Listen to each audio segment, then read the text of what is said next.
Yo, it's your boy Ryan, Northwest Sports Fanatics, back at you with a new video. Today is Tuesday, February 6th, 2024, with your boy Ryan and the Northwest Sports Fanatics. Make sure you guys subscribe to the channel. Smash that like button either now or on your way out. Donate to your boy if you can. Cash App $, ORION-NWSF, or the YouTube Super Chat right here. We got NHL action this Tuesday afternoon. The Colorado Avalanche versus the New Jersey Devils. Puck drop is going to be here in about 5 minutes. Let's go, baby. We'll wait for a few people to kind of get situated into the room. And on the left, the Avs had a tough one yesterday, up 1-0 against the Rangers. And the Rangers got one in the third, one in OT, and won a significant 2-1 matchup last night.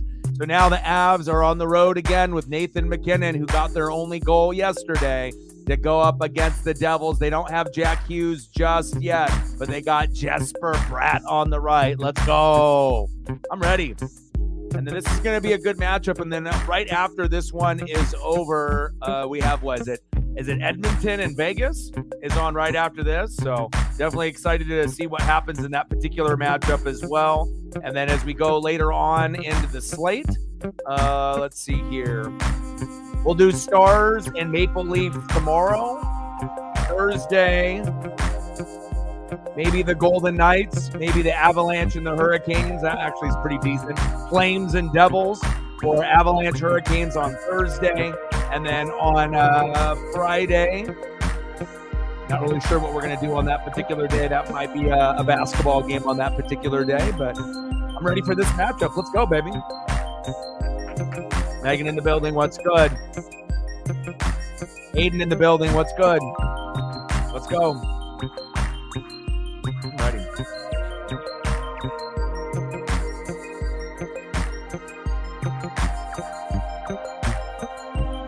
Get the game situated here for myself.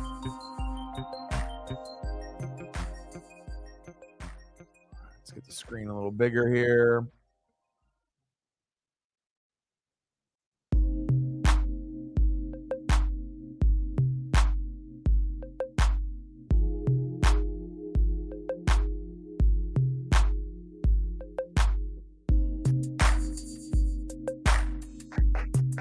All right, baby. Avalanche, Devils. We're going to get started here in just a couple minutes. They're in the building. What's good? How are you?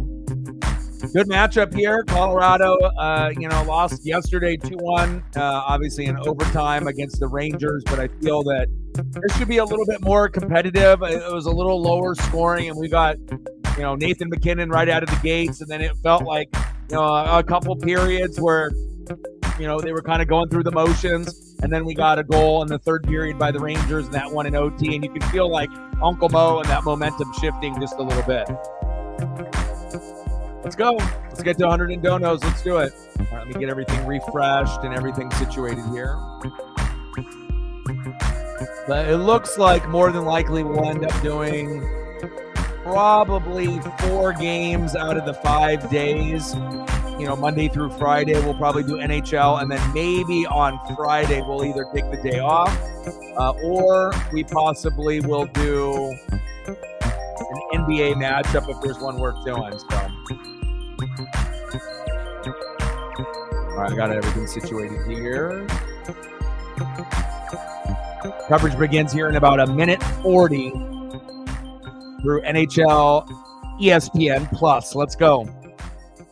That's what, it's crazy, Odin. That's what Aiden was saying too. Like I said, you can use links. I'm not sure if Aiden knows about the links and whatnot, but if he comes back, if he can follow me on like Twitter or Instagram, or if he's got some kind of socials, that way I can send the link and then we can just watch it that way, since it's blacked out, through this ESPN Plus coverage. It's on Hulu, ESPN Plus. It just showed that. So if it's got the Sabres on your TV, I don't know if you have Hulu, but supposedly Hulu and ESPN Plus are carrying it. That's what it says from the information that I'm getting. Or you can use a link.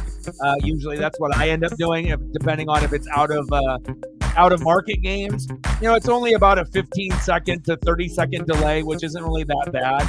It's better to get the game than not get the game at all. And, obviously there's certain things that can happen in that 15 to 30 seconds, but most of the times you're not really missing too much. So it is what it is. So, oh, you can't watch the stream and the game at the same time? Oh, that's tough. What about Hulu on your TV and then watching me on your phone? Do you have Hulu? Only got your phone. Shit, that sucks.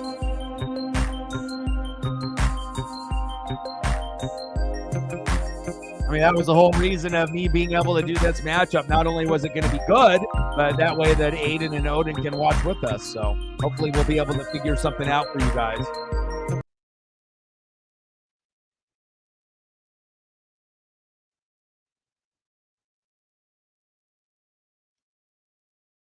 On your phone, on the, I don't know, do you have an Android or an iPhone? Because if you end up having an Android, I got an Android. On the bottom of the phone, it's got 3 lines, a square, and then kind of a triangle at the very bottom of the phone. If you hit the square in the middle, you should be able to bring up YouTube and then also bring up another window, which you could bring up, the link. And so you essentially should be able to watch, I think, both that way. I'm pretty sure it'll allow you to do that. Let me see. So you go like YouTube and then go here. Let me see if I can do it. On. So we go here, stream.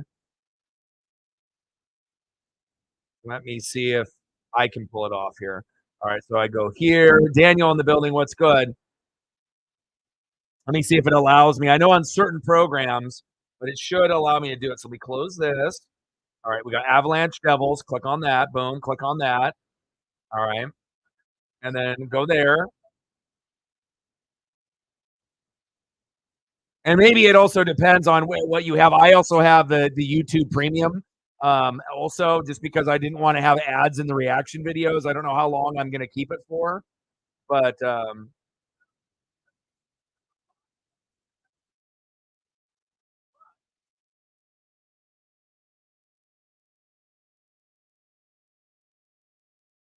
yeah, but I'm not sure if you'll be able to use both of those. But I know there's been times where I've used the one, the link, and then obviously would be able to go on my other apps while I have it in a box. Well, I could still go through my other apps and whatnot. Daniel in the building, what's good?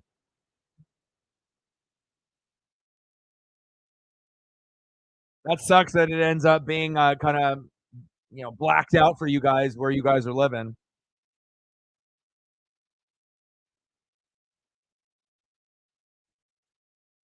No Jack Hughes tonight, but that's all right.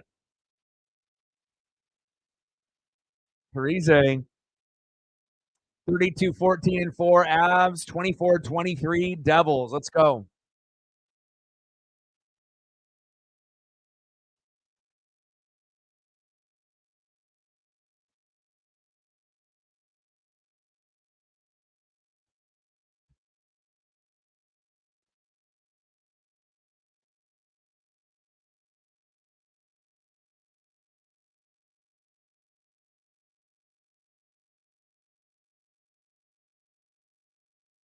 Hockey Canada sexual assault scandal. That's not good.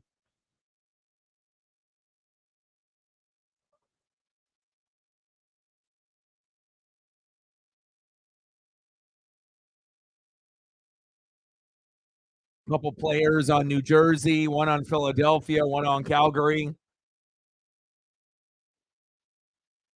Wow.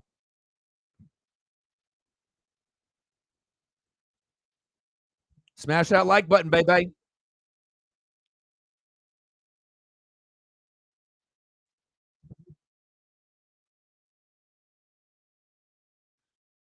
Commissioner Gary Bettman on the scandal.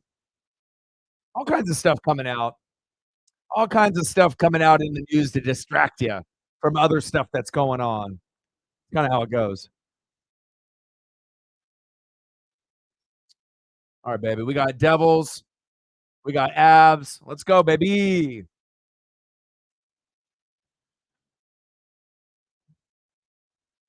But if for whatever reason you're not be able to figure it out, Odin, I can always do another Devils game for you later on in the week on Thursday. The Flames and the Devils play at 4. I don't know if you have access to watching that game, but I would do that game for you over Avalanche Hurricanes. That would probably be the only other matchup I would do because Golden Knights and Coyotes, I don't think that's going to be a very quality game. I would assume Golden Knights would beat them up. Avalanche Hurricanes is a good matchup, but I mean, we've already, if we do Avalanche on Thursday, that would be 3 Avalanche games in 1 week. And, I don't mind doing Colorado, but that might be one too many. So,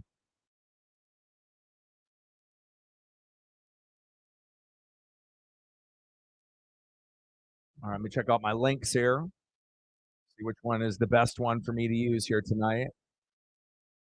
It's always good to have a couple options too. But it looks like it's blacked out.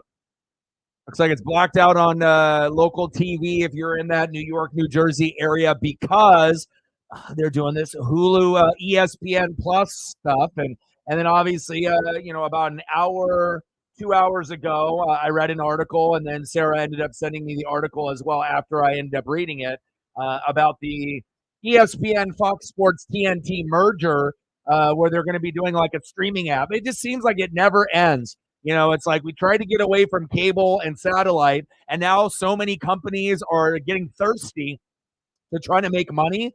It's like essentially you might not have a cable bill for 80 to 150 bucks or a satellite bill, but after all of your streaming apps, depending on how many you have, you're almost paying as much as like a cable bill would be or a satellite bill for TV, depending on how many you have and what things that you want. If you want Netflix, you want Hulu, you want Disney Plus, you want Amazon Prime, any of the others that you want. So I imagine the streaming sites are going to be used a hell of a lot more moving forward, just because no one's going to want to pay, $150 a month for like 10 streaming services. It's just unrealistic.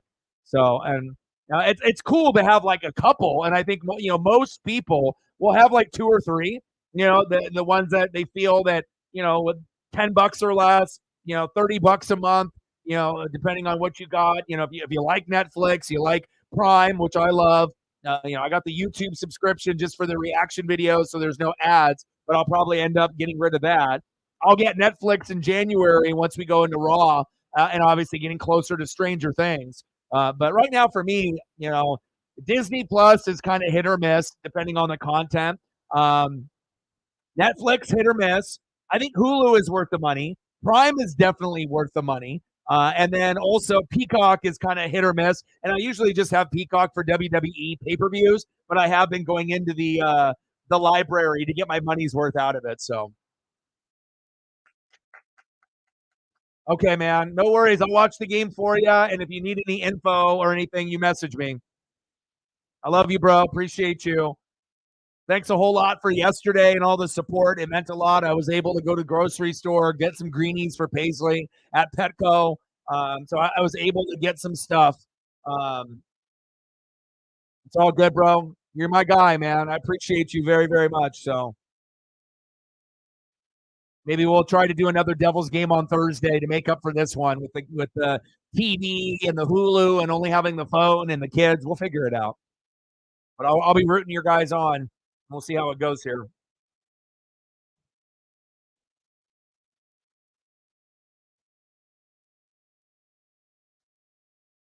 Vanessa, baby, 16, 8, and 2 with a 3.24 GAA save percentage of .886, baby. Can you believe that the Super Bowl is already coming up on Sunday? Crazy. What a great season, and it definitely taught us a lot. And we're halfway through the NHL season. I can't wait to see what the NHL will teach me here in this back end. Here we go. Let's go, baby. Let's get to 10 on the likes, and if we get enough people, let's try to get to 15 or 20 if we have the flow, and then hopefully we can get to half of the goal, if not the whole goal tonight. Let's go.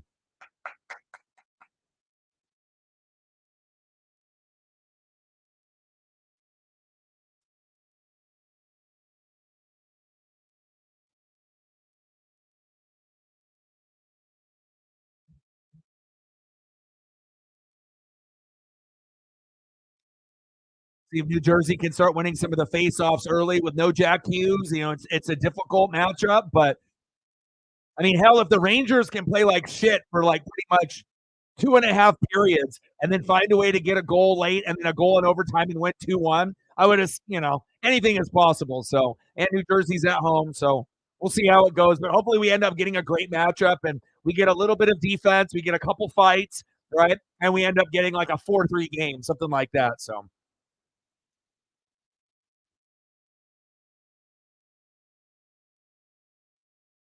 All the tots, all the chicken, all the sandwiches.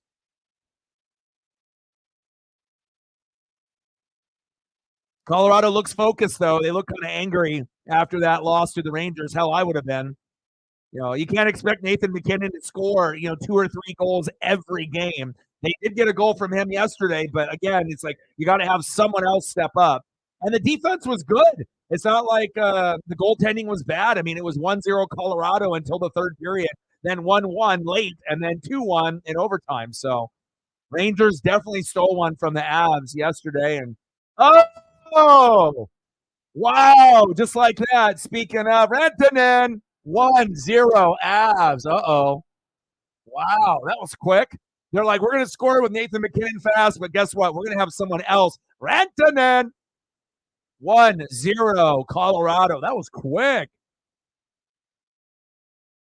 I kind of felt like the flow of this game would be much better than, yesterday. There's nothing wrong with a 2-1 hockey game. It's like a 2-1 baseball game where it's kind of like you want more home runs, you want more hits, you want more goals, you want more fights, but sometimes it just ends up being a goalie matchup, good defense, and there's just not a lot of scoring. But we got scoring now, 1-0 Avs. I always like it when we get scoring early to set the tempo and the flow. So weather was nice here in Oregon today. Went on a couple hour walks already with Paisley. We'll go for another one here late while it gets dark. And, we're going to get rain here in the next few days. So I'm definitely trying to take advantage of the long, long walks. Going through all the old school parks that I used to play basketball and kick it at when I was younger. It's definitely a trip. Oh! No sack, baby. Nemec. Bang. 1-1. Wow. That was fast. There we go. Dearity. Yes, baby. 1-1. In a matter of literally 2 minutes and 5 seconds, we already have more action than we did all game between Colorado and the Rangers yesterday. Hell yeah. Let's go. That's what I'm talking about. Avs spinning logo for about a minute, and then we go right back to the Devils, baby. Simon Nemec, goal with a wrister. Ooh, baby.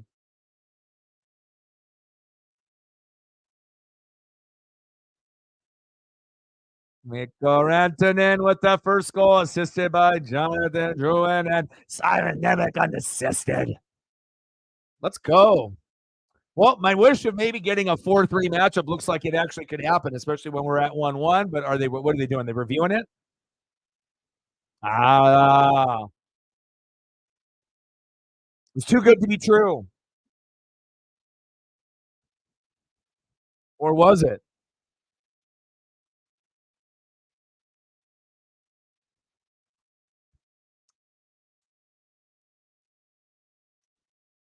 Yeah, we'll do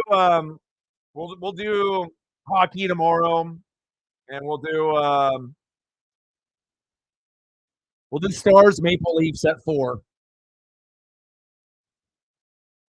And then Thursday, Flames, Devils, or Avalanche, Hurricanes. Friday, Penguins, Wild, Rangers, Blackhawks, Oilers, Ducks. So it'll probably be the Penguins matchup, maybe Sidney Crosby, unless we do NBA. And then Saturday has got the Kraken against the Flyers.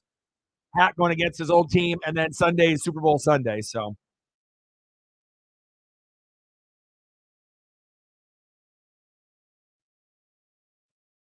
Oh, I would have lost it too, being an Avs fan, especially being up 1-0. You don't want to lose to the Rangers. But you could tell the momentum, was shifting.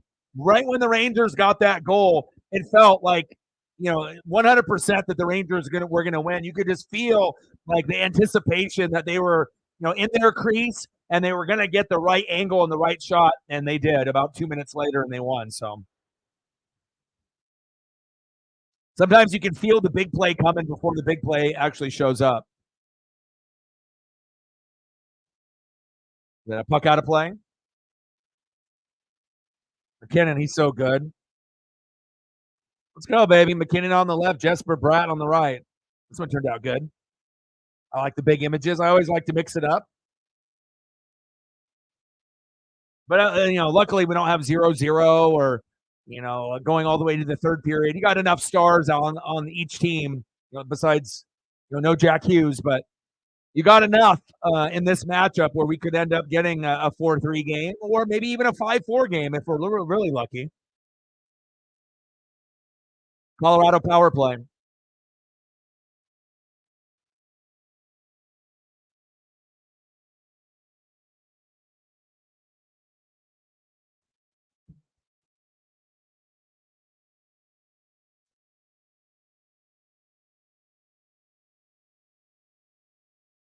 But it's also good to be able to just soak in a lot of the NHL, just like the MLB, the NFL, whatever we're doing, because like I said, it's one thing to be able to see highlights on Instagram or Twitter. Wow, McKinnon is crazy out there. But when you actually watch games in entirety, you definitely get a better feel and a breakdown of contenders, pretenders.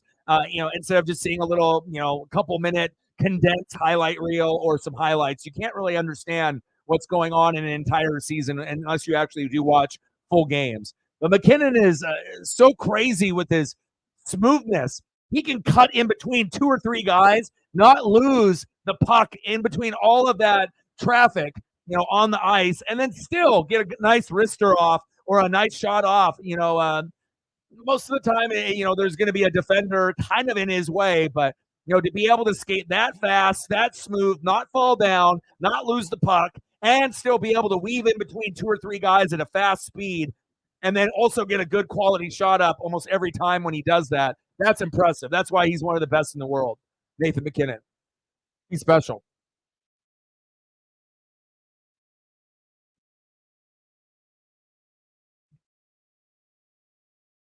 For Antonin, on this broadcast, they got the names above the player that pops up, like I was saying that they should do. That should be mandatory on any NHL broadcast. I mean, get your graphics team working a little bit harder. But to me, it makes it a hell of a lot more enjoyable. I mean, if you don't want to have the glowing puck, if that's a little bit too much for like a video game, fine. If the puck is black and the ice is white, you should be able to see it, right? So if you don't want to have the glowing puck, if that's just like for special events like old All-Star games from years ago, before they started changing the format with the teams, where it was like Eastern Conference, Western Conference, but I do like the names above, but it looks like they're only doing it like a little bit here, a little bit there, but 14 game point streak, 13 goals, 16 assisted for Nathan McKinnon in that span. He's special.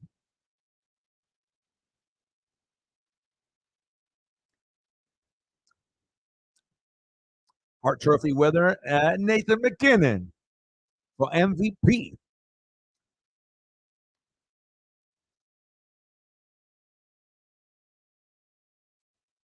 Gerard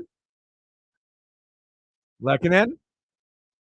Plus, when they do the names, it'll be much easier to kind of, call a play-by-play when and there's so many line changes and everything like that, and the camera is a little bit farther away.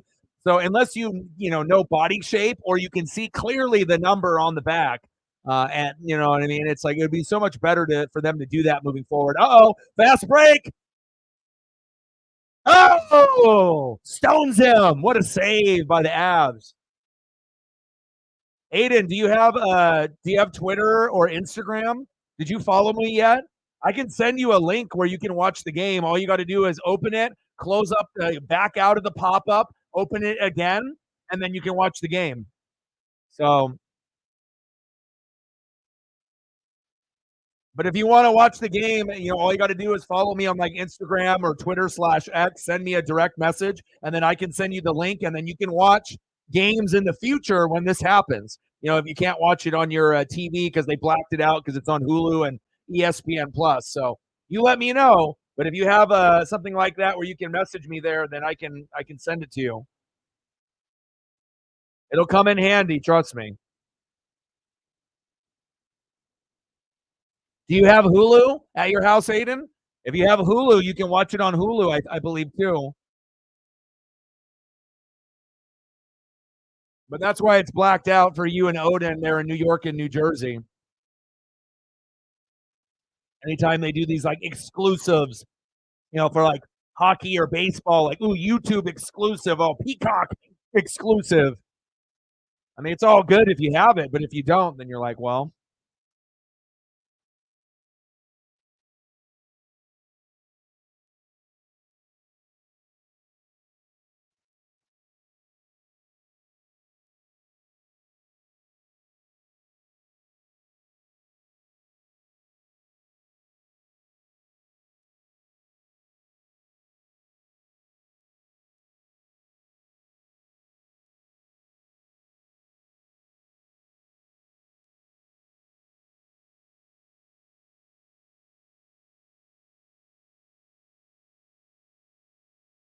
All right, hold up here.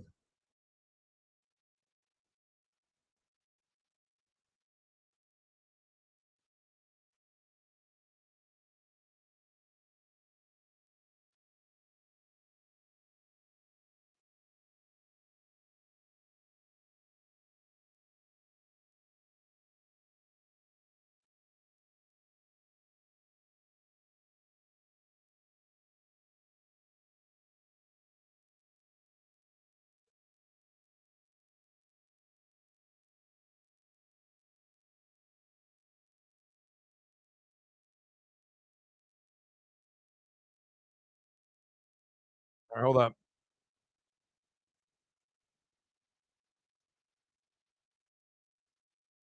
That one, hold on. I gotta do this, the base one. Hold on.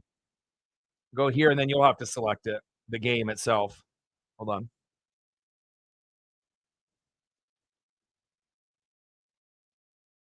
All right, so you click on it and then back out, click on it again on the game, and then once the pop-up goes away, go back in. So click on it, back out of the ad or the pop-up, click on it again, and then you should be good. And then you can use that there.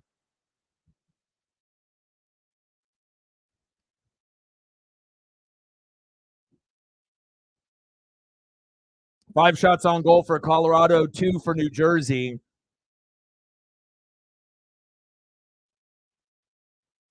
About 12 minutes remaining in the first period. We're knotted up at 1. Yeah, the Toby Keith.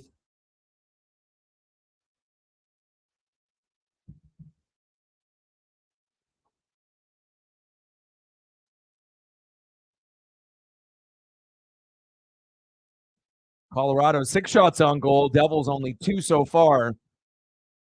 Devils playing a little tentative, but again, aggressive when they need to be. See if we can get another goal here before the period ends.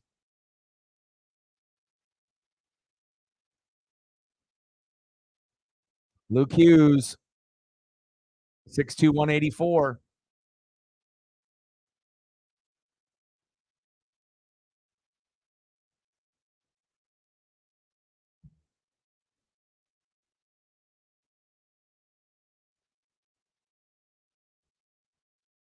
Whose net worth is 400? Toby Keith? Well, a lot of that's going to be going to the family.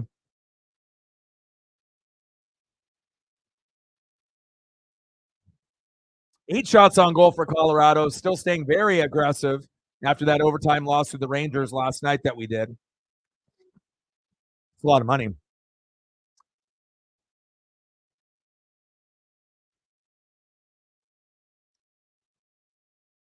11 minutes remaining in the first period. 1-1, Avs and Devils.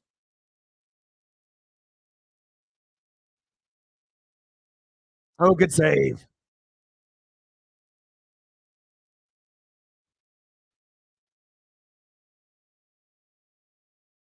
What do we got? Studio update. What do we got? Canucks and Canes. Ooh, knotted up at 1.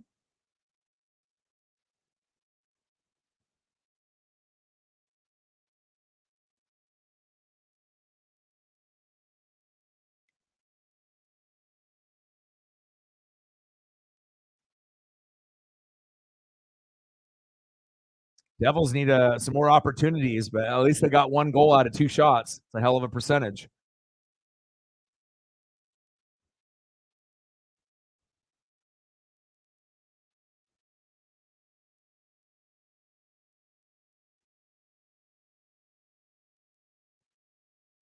Come on, Jespa. There we go. Hughes.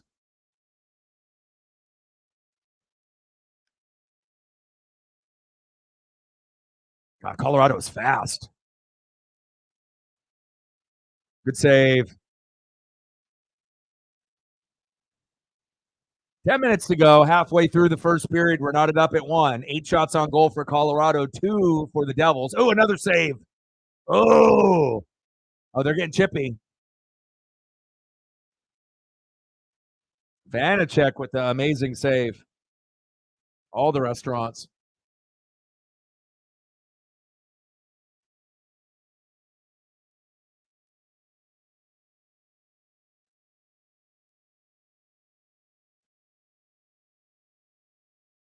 Man, I can't wait for baseball.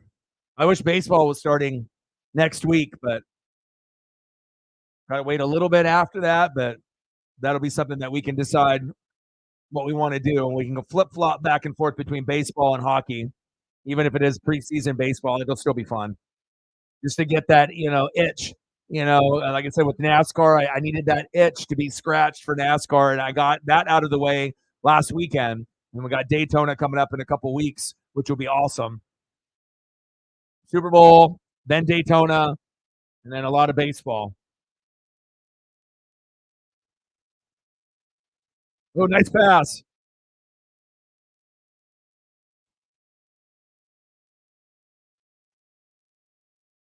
Pitchers and catchers, nice. Yeah, I was looking at some other, stats and analytics about like the up and coming catchers and positional players that are coming up, and they believe that Harry Ford is the number 2 catcher as far as like in the minors out of all the teams in the top 10. They did like a top 10 ranking, and they had him number 2. So that's pretty cool. I mean, obviously we can move Cal Raleigh to DH if we need to. But I definitely am excited to see if we bring up Harry Ford this year or if we wait until 2025. But it's looking pretty promising, at least that we have a couple prospects that might be able to pan out for the Mariners since we don't spend any money. But I did talk to my buddy Justin with the Duffel Bag Boys. We usually go up for our birthdays to go watch Mariner games, but I don't really have anyone to watch Paisley the way that I need, and money is a little tighter. So I told him, I probably won't be able to stay, at the hotel and do that. But if you want to go to a game and then drive back that same day, which is a lot of driving, it'd be like 6 hours of driving in one day, like 3 in the morning and then 3 hours in the evening to get back. But that would be like the only way that I'd be able to go to a Mariner game with him at this point, unless I can find, someone that I trust to be able to do the responsibilities for Paisley. So we got 8 minutes to go in the first period in a good one. 1-1, Avs and Devils. Let's get to 100 donuts. Let's do it, baby.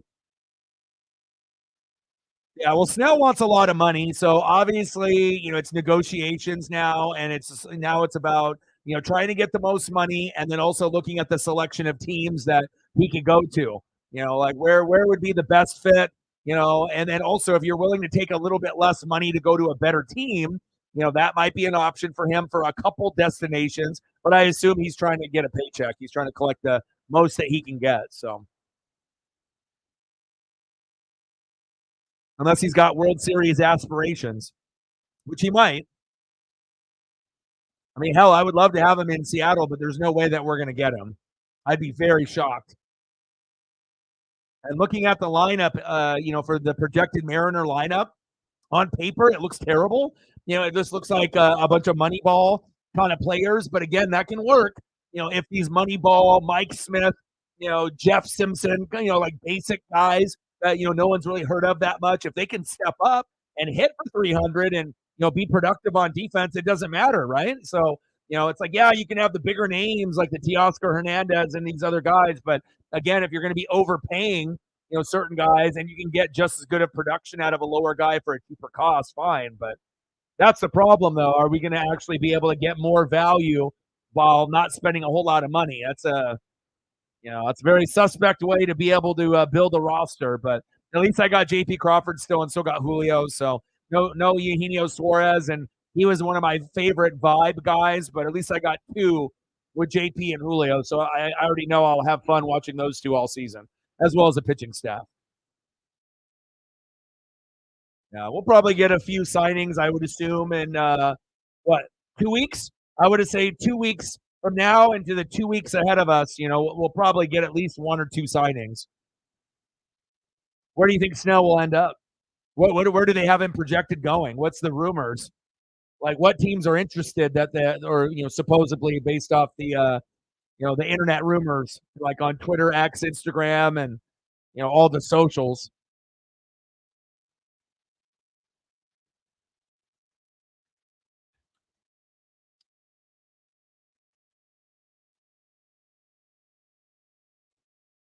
Let's go. I'm waiting for Jesper Bratt. I'm waiting for McKinnon. Let's go, baby.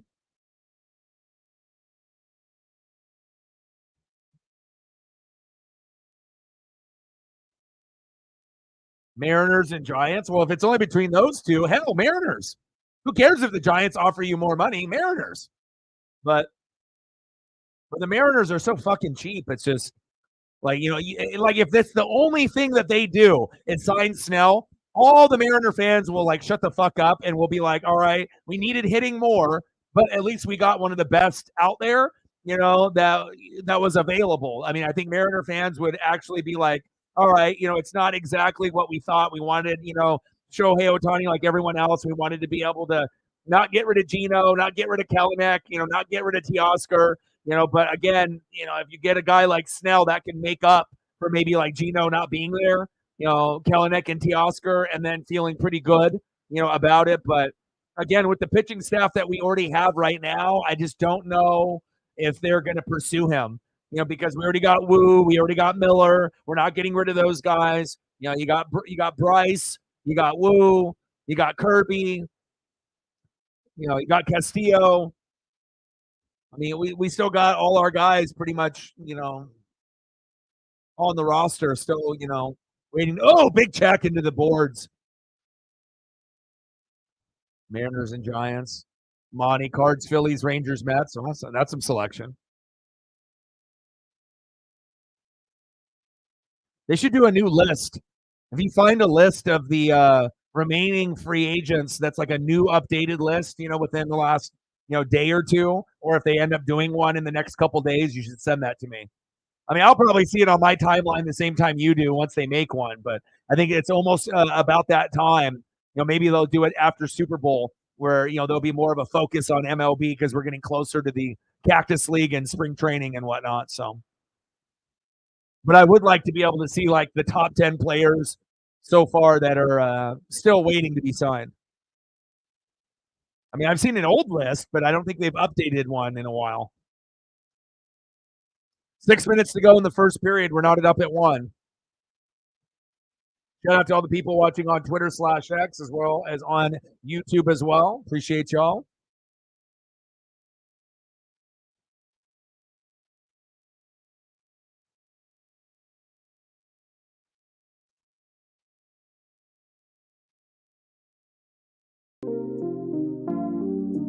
Let's go, baby. Make sure you take care of your mental health. It's very important. Only got one, baby.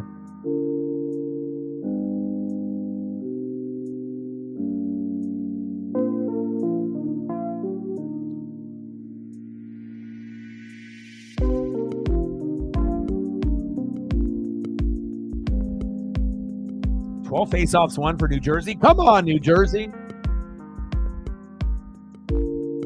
That's tough for Aiden and Odin, though. Elliot in the building. What's good, bro? We were just talking about Snell.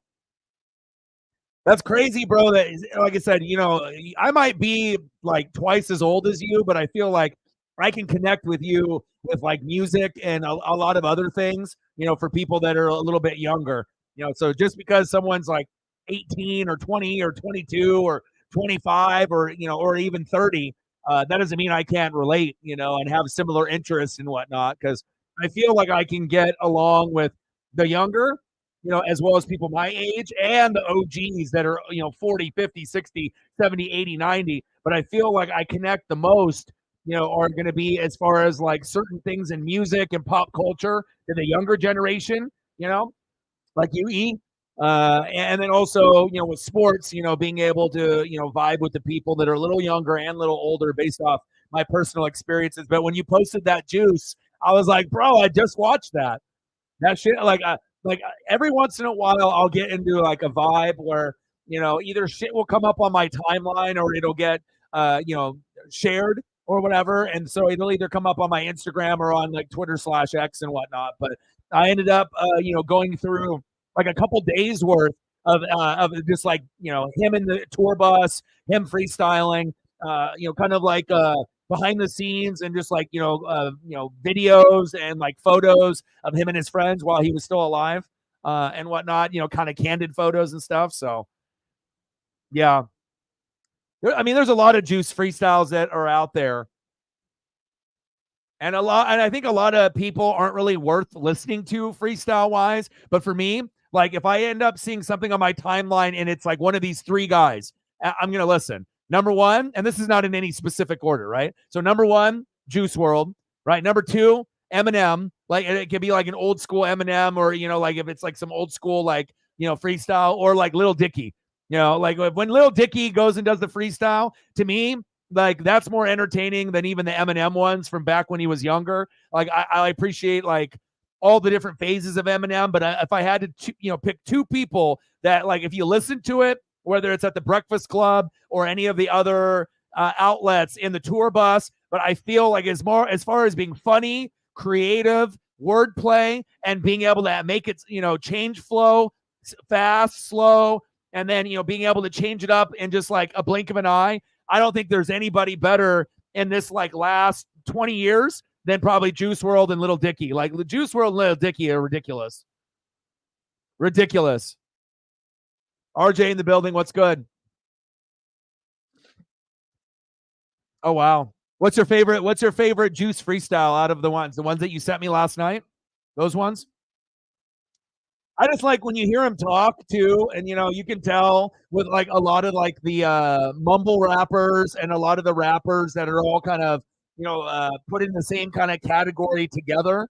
But I feel like with him, a lot of these guys will have money and they'll be going through mental health, and some of them party too much, and then it ends up costing them their life and whatnot. But I feel with like Juice, he was a little bit more real than some of the guys that are out now, or some of the guys that may not be around either. You see some guys that have come and gone, but I feel like with his legacy, it's going to live for a long, long time. And I think that he's got the respect from other hip hop moguls, hip hop fans, and other artists and rappers and R&B singers. I think Juice is one of those guys where if it was like another guy that was in the mumble rapper type of group, maybe they wouldn't give a shit as much. But I think with him, he transcended like the peers with like Dirk and everybody else, where in like Travis Scott and all these others that are like 21 Savage, you got all these guys that are kind of like all grouped together that came out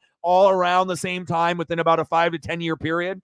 But with him, I think that like people appreciate his music a little bit more, maybe even more now since he's gone. And that's kind of how it goes, right? With Tupac, with Biggie, when you end up not being around, then you start to get people to appreciate the stuff, maybe that they didn't appreciate when the person was living. So, Juice Fire in the booth, yeah. Dude, Lil Dicky is more than just a parody. Lil Dicky is the man. Like, if you go back and look at the Breakfast Club, like his shit is so on point, and it's like sometimes the bars are funny, but like it makes sense and it flows and it's like impressive. It's like there's a couple famous ones that Dicky has had, and then he can go for 5. He can go for 8, he can go for 10. But you got to think anyone freestyling off the top, anybody that can go for more than a minute, you have some type of skill set. But once you start going like 2 minutes or more and it's like flowing, like you're really talented. And then you get the people that are just off the top amazing, where 5 minutes and longer, 10 minutes and longer, all the way up to 30 minutes to an hour. I mean, it's just bananas that that they can come up with that type of skill set. But if that's all you do and all you practice, you're going to get pretty good. And if you like wordplay, whether it's almanacs, dictionaries, and just being a bright mind, you can tell with certain guys that they have the vocabulary to be able to spit the bars, but you have to have the vocab. If you don't have the vocab, you're not going to be able to do shit like that. So,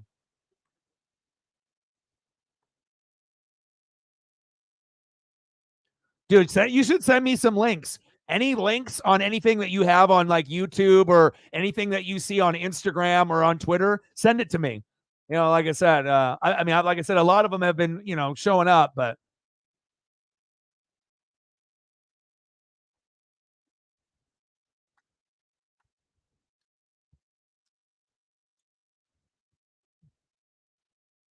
less than 4 minutes ago.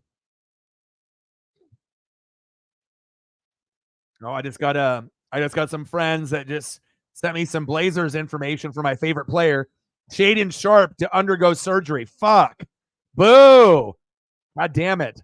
Of course, it's my favorite player. The team is dog shit. And then, like, the only guy I want to watch is him. And he's going to have surgery. God damn it. That's tough. Now I got to send him the Farouk. Damn.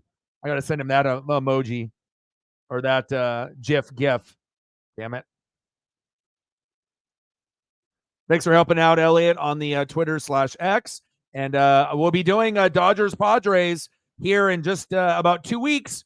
2 weeks and a day or two. So I'm very excited about that. We'll be doing a lot of baseball. We'll go back and forth with the NHL and baseball. But even, we just need to get people to support on the baseball side. Because like I said, it's like, sometimes, you'll get support on the hockey side. Sometimes you won't. Sometimes you'll get support on the NASCAR side. Sometimes you don't. But I feel with the amount of people, and the grind, and what you have to do baseball, like it takes a lot of effort. And hopefully we can gain some more followers and some more supporters on the baseball side. That way I'm not, doing 4 hours and getting nothing, or then doing another game and getting like $1. Like, when you do this full time, I don't need to be rich, but I need to be able to live. I want to, I want to be able to, actually survive and not stress every day. So, Reflect in the building. What's good? How are you? Oh, McKinnon just wide. What's going on with you, Reflect? Have you got your walks in? It was a pretty good weather today. Nice save. Odin's son and Aiden got blocked out in the New Jersey, New York area because this game is supposedly on like Hulu or ESPN Plus.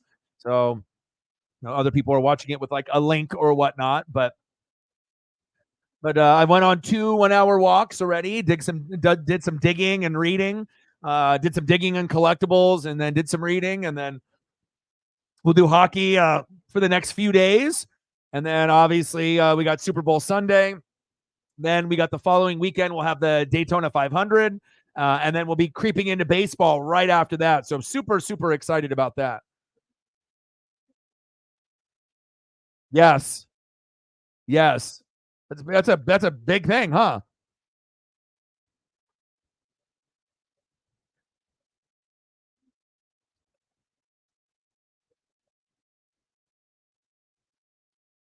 Yeah. And then it's Edmonton going against Vegas. I mean, like I could have done that game also, right? But again, I did this one for Aiden and Odin, and then go figure, they can't even watch it because they have these things that are, on an exclusive service or whatever, if you don't have ESPN, like every single, company is now going to do it. And I imagine you read the news earlier today. Me and Sarah read it, and I read it, and then Sarah sent it to me about maybe 5 or 10 minutes after I read it.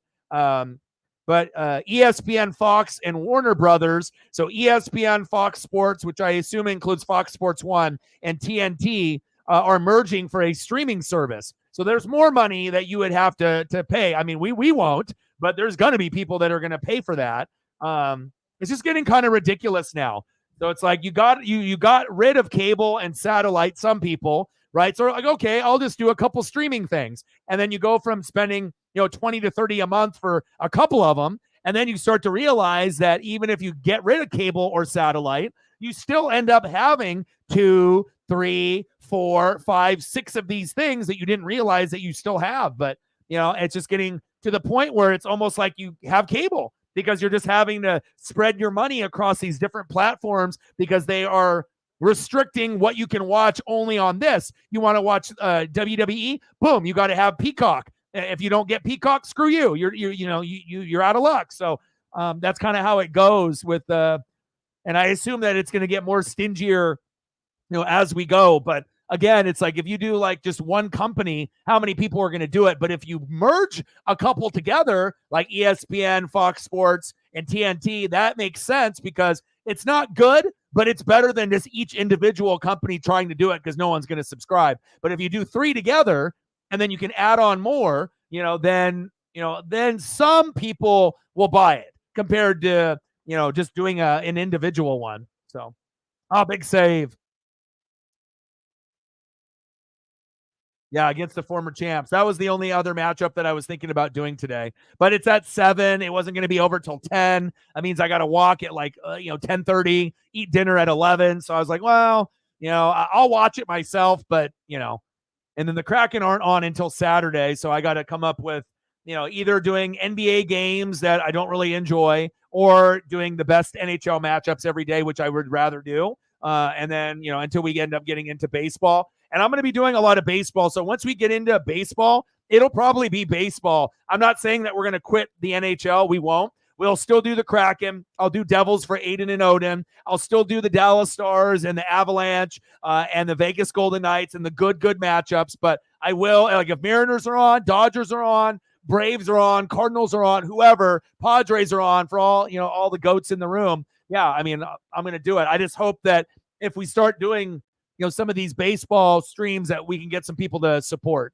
We didn't get enough of it on the baseball side last year, but hopefully people know who I am. And there's not very many people that do baseball on YouTube. And I'm one of the only ones that really does Mariners full time. So hopefully I can keep gaining more and more ground on that. So yeah, so let's go Kraken.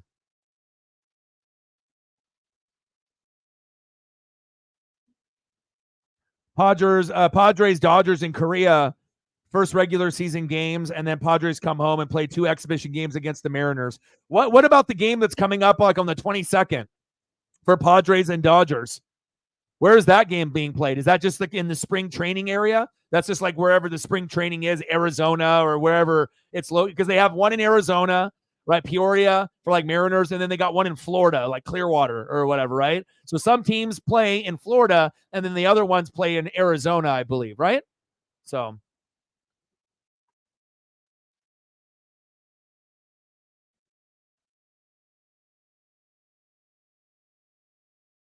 Oh, Machado? Oh, you got to give me some info on that.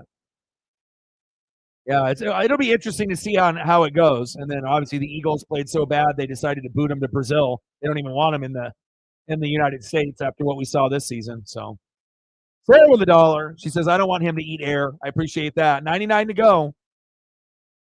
Appreciate you. What do you want to see for photos? It doesn't have to be hockey. We can do Iowa Hawkeyes. We can do college football. Whatever you want. Stacks on stacks, racks on racks with little Cactus Jack. Bang, bang. And then also reflect. I was going to send you a message, but I figured you would come in and we could talk about it. What do you think about Belichick's boy being the D coordinator for the Huskies? You like that? You don't like that? What do you think about that move? You hate it? You love it? Are you optimistic?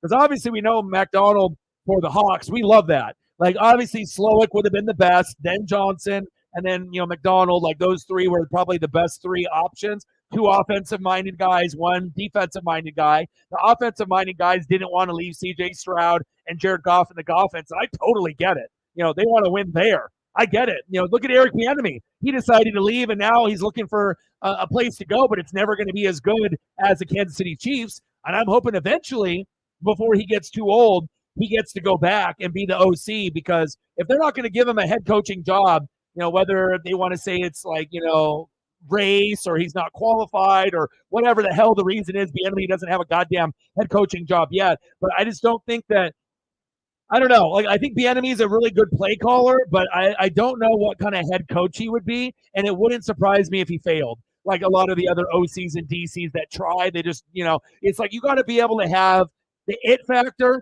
and you either need to be a player's coach, a disciplined guy, or a very good communicator. And if you're only a good play caller, right, sometimes it'll stunt your growth because you're not able to communicate with the players. They're not, they might be able to see your intelligence with your words and your play calling, but if you're not like real and genuine and building bonds with the players, you're not going to get the most out of your players. You have to be able to connect. And if you're able to connect with people, you're going to get the best out of the guys. So, I still think Bieniemy is qualified for a head coaching job, just like some of these other guys are getting a chance. But if I had to put money on it, if it's a mid or shitty team, he would probably get fired within a year or two. But being an OC, he's a top 5 OC. And what's wrong with being one of the best OCs of all time? Instead of, trying to be a head coach and failing, like, imagine if Josh McDaniels never went for the head coaching job and was just the OC. He would probably be considered, top 5 OC of all time. If he never did the Denver job with Tebow, never did the Raiders, the perception of Josh McDaniels would be a hell of a lot better than it is now. So, but again, it is what it is. All right, we're in the first intermission. We're at 1-1. Let me know what you guys want to do for photos, baby. Yes, I can't wait for that. Like, literally, I had that circled on the calendar, and I've been staring at it every day. And it doesn't even bother me it's not Mariners. Like, I got mad love, obviously, for you and the Padres. My dad and Justin and a lot of my buddies, that are either Mariners or Dodger fans. And even if Shohei Ohtani can't pitch for a year, it's just baseball. Just like I got that itch with NASCAR last weekend. I was waiting.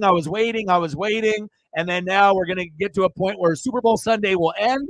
College football and the NFL are over. And then we have to transition to the NBA, NHL, MLB, and NASCAR. And that's just what it's going to be. So we have to make the most of that until we get back into football season, or we have something significant like the draft, or the combine. So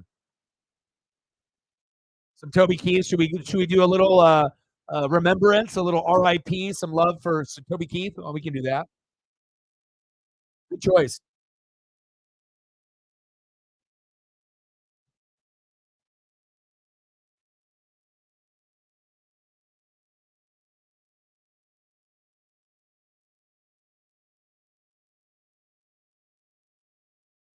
Yeah, Rantanen should have been an all-star. I totally agree.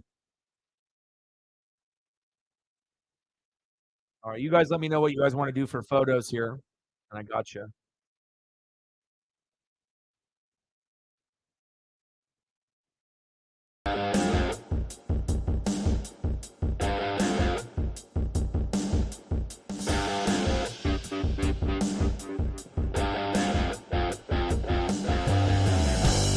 I know he did some wrestling. I saw like a highlight of him, like I don't know, it's like NWO or something, like suplexing someone, and Scott Hall was directing him to go out of the ring. Maybe it was like for TNA or whatever, when Hall and Nash and the Outsiders ended up leaving WCW.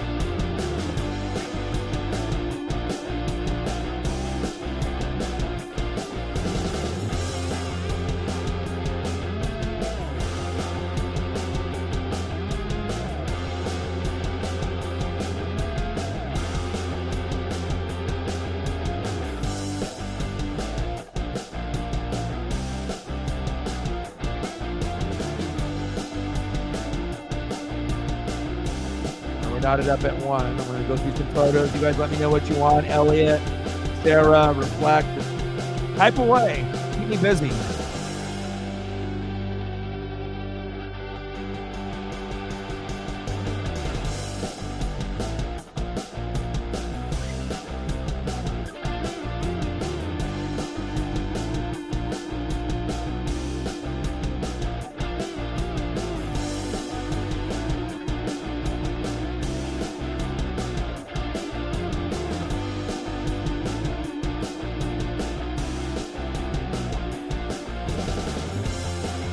Yeah, too young.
Yeah, DH.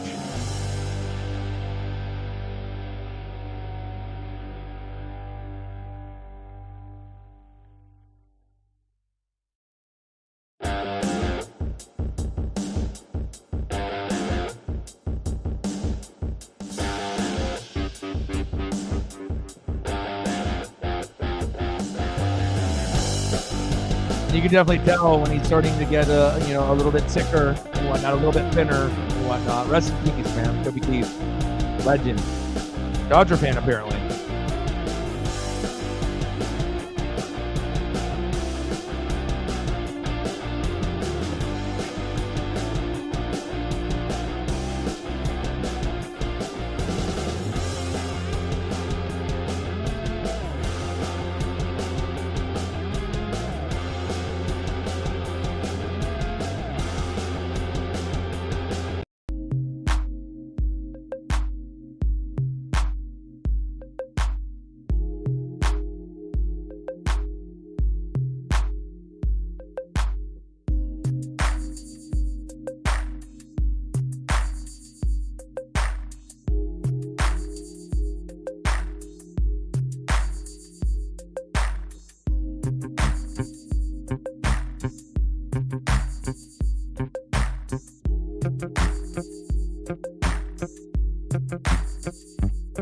Is Devin Hester expected to be inducted to the Hall of Fame at the Honor Show?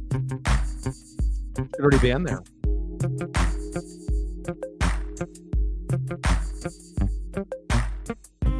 All right, 3 more. Get there.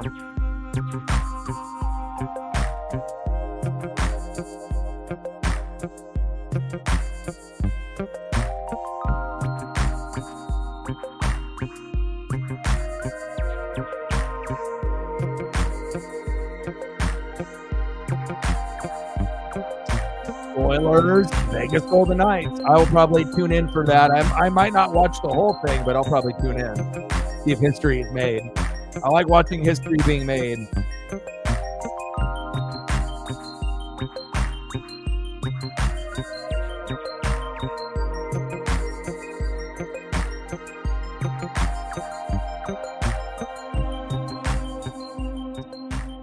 We're in the intermission. Connor McDavid, 9 goals, 26 points during the current 16-game win streak. Is that good? 16 games? My God.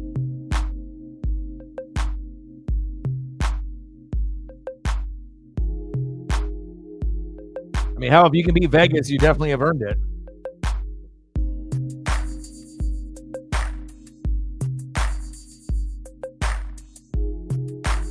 Why are so many good hockey players named Connor?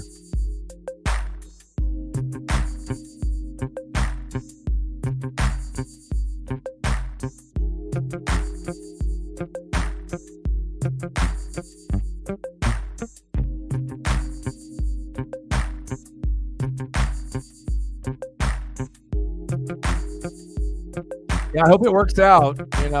I didn't really want to see Canales go, but the Panthers had to try to get something, rather than nothing. And I've seen a lot of people doing a lot of like redrafts, like, oh, the Panthers should have picked CJ Stroud, but CJ Stroud wouldn't have been the player that he was this year on that roster. He would have been better than Bryce, but not as good as he was with that supporting cast and coaching with Houston. So, but hopefully things get better for not only the Bucs, Panthers, Falcons, and Saints, and the NFC South won't be the worst division in football forever. Hopefully at least one of the teams or two, at least like us and the Saints, can battle it out and actually be somewhat like fun to watch, and then hopefully we get to a point where the Panthers and Falcons aren't that far behind. I mean, it'd be really cool if we had like 4 teams that were all around 10 wins, but we're nowhere near that in any not in the near future. We might be able to get 2 teams close to 10 wins, but not all of them. That's for damn sure.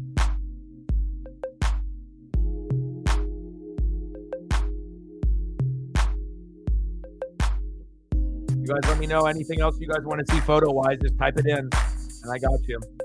I miss the Saints in the playoffs. It's like the first couple of years with Brady. Hell yeah, I wanted to beat you guys, and I wanted to be able. Because when the Bucs are good, we're really good, and we win it all. So it's like we don't get good and then go to the Super Bowl and lose, or don't even get there. It's like when the teams are good, we go all the way. We're one of the only teams besides the Ravens to go twice and win both. But with the Ravens, there's no guarantee if they get there with Lamar that they're going to win. So that streak, once the Ravens actually make it to the Super Bowl, will they be able to beat that NFC team? I don't know. We'll have to wait and see. But I mean, I don't know when the next time Tampa is going to be good, but I wouldn't mind seeing the Saints in the playoffs.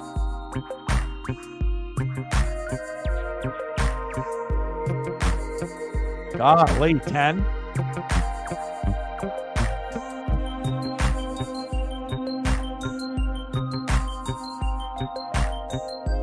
JD Martinez. Come to fucking Seattle. I'll take JD. JD was great for the Dodgers. He pretty much was there the whole season. Like, you didn't even have to worry about it. You just plug him in at 4, 3 or 4 or 5, and then that's it. DH every game. Just, nice to be able to have a DH that you can rely on. Like, we had Edgar Martinez for so many years, and it was great. Like, I didn't got to worry about nothing. It's like, okay, we got Edgar. He's going to get a hit. He'll get RBIs. He won't strike out often, and you got him. And it's like when you end up having a guy that ends up being a Hall of Fame or All-Star type of player, it's awesome. Like, it's very rare. Or even to have someone that's considered good at DH is pretty fucking rare nowadays.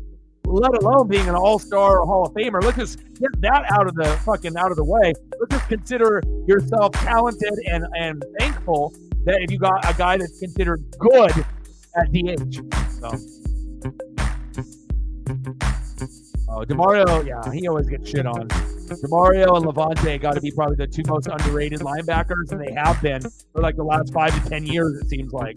Like, both of them are kind of identical. DeMario has a more of a physical style. Levante is a little bit more all around, with like punching the ball out and doing all like interceptions and whatnot. But they both go sideline to sideline, and they both give effort every single snap, and that's what you look for in a guy. So, all right, let's throw up a couple photos here. Let's throw up a DeMario Davis photo.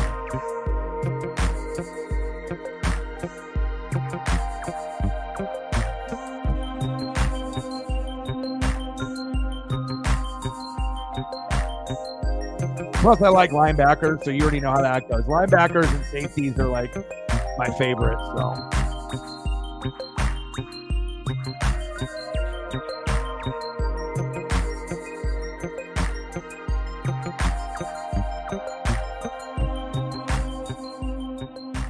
I want guys that can be able to hit, get a pick six, fumble for a touchdown, do everything. You want that all around type of player.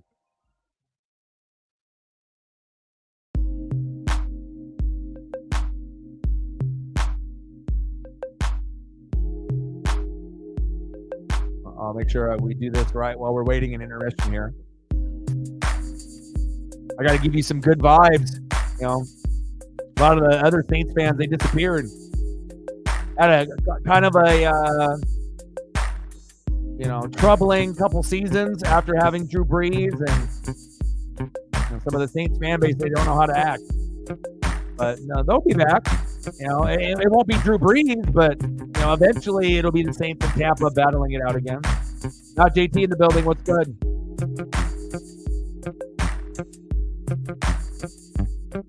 Niners, the favorites in Vegas. Probably with the whole Taylor Swift stuff and just based off vibe and everything. But I mean, as of like right now, I'll do a picks and prediction video as we get closer. But I feel, like I said, I'm never going to be biased. There's definitely going to be teams that I like to see do well, like the Niners. As a kid with Montana and Rice and Dion, and seeing the Lions do well. Obviously I always like to root for those two teams other than the Bucks and keep an eye on those teams. But we're going to get history made either way, regardless of the Taylor Swift, Travis Kelce scenario. Either Mahomes adds another peg to his legacy to stamp the fact that they can win without Tyreek, without Bieniemy, and even with the receivers dropping balls in the regular season, they can still find a way to win the Super Bowl. And then it'll be the closest thing to Brady that we're going to see. So Mount Rushmore, if Mahomes wins, Kelce will be in the conversation with Gronk as being the best tight end ever if they win this. So that'll give them 3. And then obviously with Mahomes, if they get 3, chances are, you might not get 7 like Brady, but you might be able to get 5 or 6, before the career is up if, Mahomes plays for another 10 or 15 years. So, I mean, McCaffrey is amazing, and as long as they don't give up 2 or 3 touchdowns and 150 yards, which both defenses are top 5, so that's one thing that the Chiefs have going for them. But the one thing that people aren't talking about is going to be the Chiefs' offensive line. Just like every single year, people assume that's going to be the bugaboo and the worst position group. But it usually ends up being the MVP of the Super Bowl or the AFC Championship game, is that the offensive line doesn't really get the credit, but they're the reason why they end up winning the Super Bowl and the AFC Championship game in the last few years, is that offensive line is just slept on. Boom! Wow, Adams get a goal right there real quick. But I think that both defenses are even. McCaffrey obviously is better than Pacheco, but Pacheco can get in the end zone. You got good receivers and Debo, Ayuk, Kittle. You got Rice and Kelce on the other side.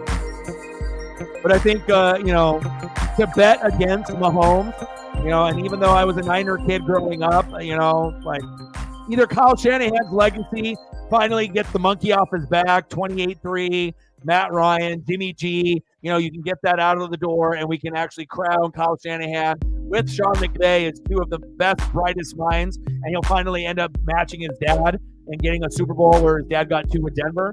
But if Mahomes wins against, it gives you that, hey, I'm going to be the second closest thing to perfection, and I'm on Mount Rushmore, because if Mahomes ends up winning, you're going to end up getting what? Tom Brady, right? Joe Montana, right? Peyton Manning, Patrick Mahomes. That's what Mount Rushmore is going to end up being if foreshadowing goes the way that we think it might go, if Mahomes wins. But I think if I had to say today, I think today, if I had to put who I think I'm probably going Chiefs, because the defense is just as good as the Niners. And then if it comes down to who do I trust more, Brock Purdy or Mahomes, I'm going to go with Mahomes.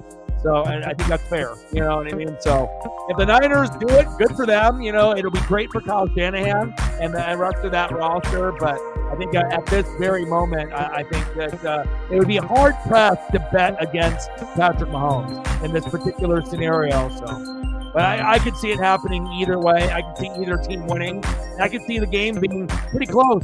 With 7 points or less, hell, it could end up being 26-25, like a weird scoregomy score, or it could end up being between 1 and 4 points, or maybe a field goal at the end or something like that. So,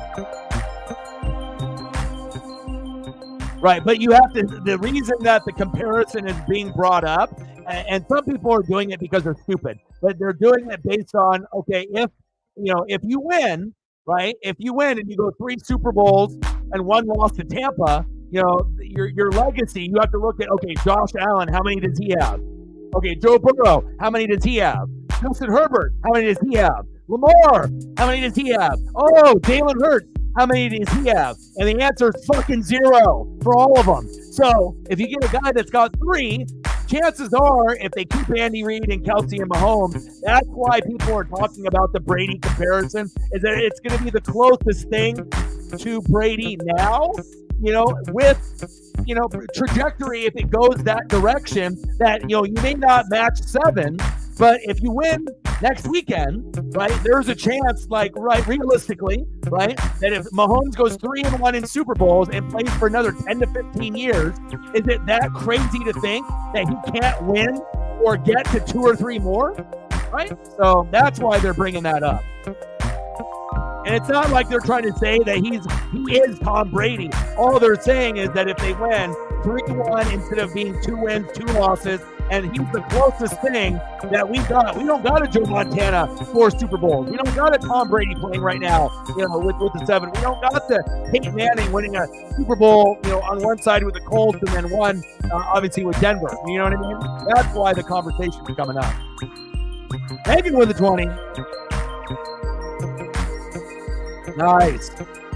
McDonald. Let's go. I appreciate you. Stacks on stacks, racks on racks with a little Cactus Jack. Bang, bang. Appreciate you.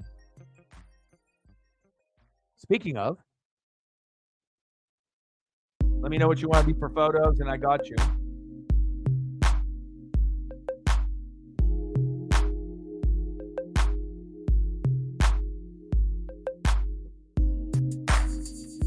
Nothing too crazy so far. I mean, we got goals right out of the gates. And obviously the second period just started. So we're tied up at 1-1, and now it's 2-1. So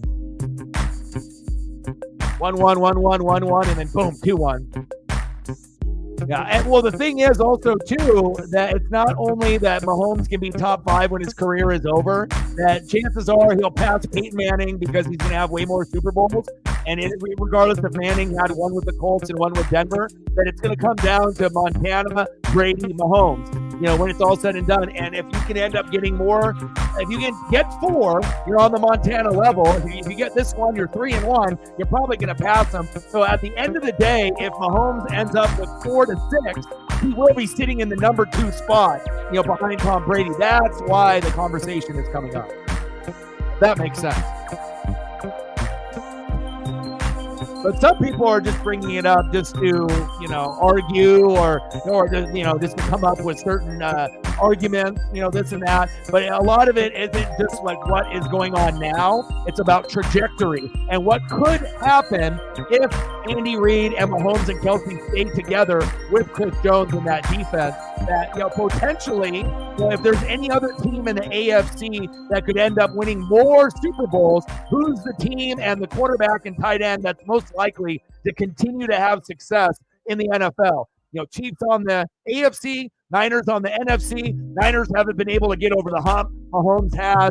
And again, you don't have a whole lot of people that are playing right now that have Super Bowl wins under their belt, right? So, for real, Drew should have got 2. But again, there's others too that, you would have liked to be able to see have rings or have an opportunity for a ring, like Phillip Rivers. There's going to be, even if you didn't like him that much, certain guys, it's like we got Eli beating Brady twice, and that's great and all, Strahan and the defense and whatnot. But it's like, even if you're not an Aaron Rodgers guy, even if you're not a Green Bay Packer or a Jets guy, it felt like, Aaron Rodgers probably should have gotten 2. They got the one when he got hot in the playoffs, and Breeze should have had 2. But again, when you're running into a monster like a Brady or a Manning, it's like Jordan. You're going to take away from other guys that are really uber talented and Hall of Fame guys, but that's kind of how the cookie crumbles, right?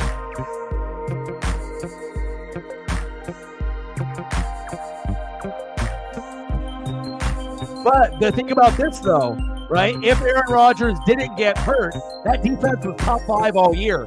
Garrett Wilson would have been a top 5 receiver like Amon-Ra, right? Is it that crazy to think that if, Breece Hall, Aaron Rodgers, Garrett Wilson, and then that defense, and they were able to stay healthy, the Jets could have made the AFC Championship game this year. I think that it would have been possible that, they could have won the division, maybe got the wild card, maybe they lose right away and Aaron Rodgers chokes. But it's also possible with that amazing defense, right, that maybe that they would have been able to win a game or maybe even win two like the Lions did this year. Maybe they could have been the Lions of the AFC. So, yeah, Rodgers didn't get one, and he's injury prone, and he's old, and chances are he won't get one. But when Rodgers is still healthy, he still is, one of the top 10 quarterbacks in the NFL. And if you got a good defense, top 5, that definitely helps where, instead of being top 10, maybe Rodgers can be as good as, borderline 5, 6, 7. And if that's the case, maybe you go a little bit further. So, but again, it's all about coaching, supporting cast, and keeping your personnel as much as you can. So, Donald. And again, eventually Slowick and Johnson will get their opportunities. But again, sometimes it's about where you win. And opportunities happen for a reason. But I'm definitely excited, and I feel like the Hawks got a good one. I think those 3 guys, are going to be good when they end up getting a chance if they can have the right people around them. Because again, if Johnson goes to a shit team and they have struggles in the draft, they'll fire him. Hey! Devil, Jesper, Brad. Woo, woo, woo, woo, woo. Oh my, Jesper. We've had a couple goals, given, taken back, given, replay, taken back. It was 2-1 and then 1-1, and then now it's 2-1 Devils. And Jesper Brett, 20th goal. I got him on the thumb, baby.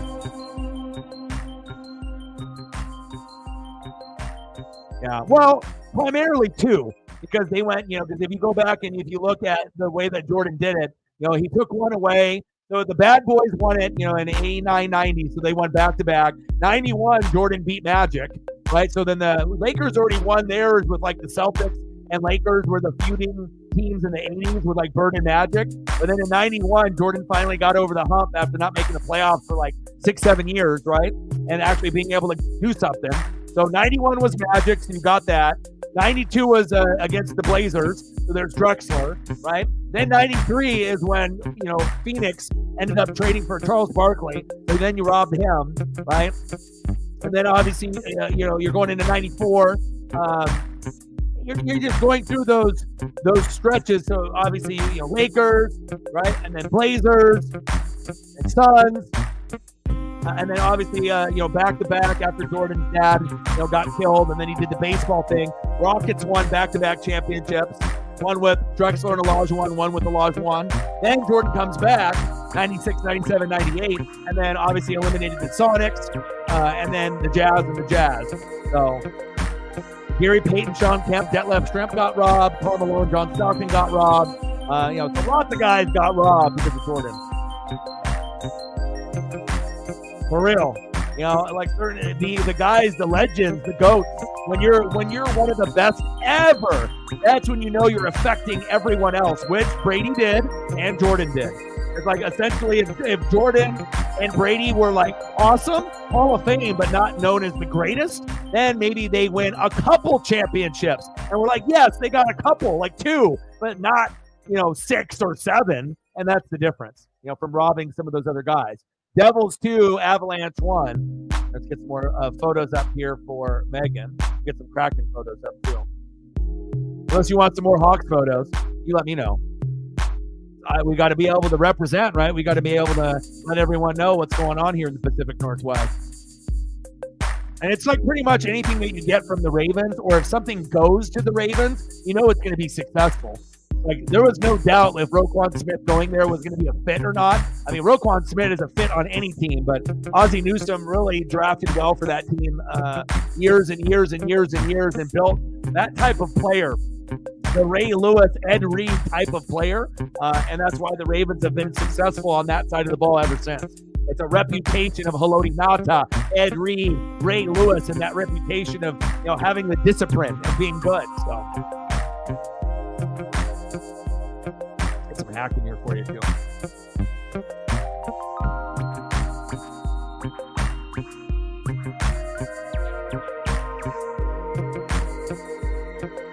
Two-1 Devils.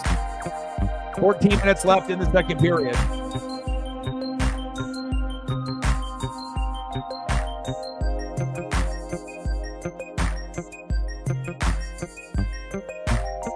it's a Dino. Good choice. All right. Yeah, we always do Krakens. Let's switch it up. The Seahawks.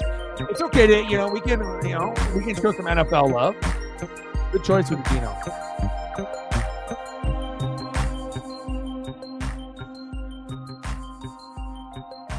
I appreciate you. Let's see what I can find on the Geno scale.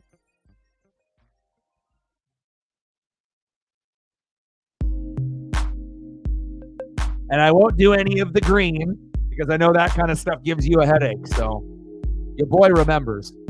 That's the one that you don't like because it gives you a migraine and a headache. So whites, blues, throwbacks, all that is good. Green, not so much.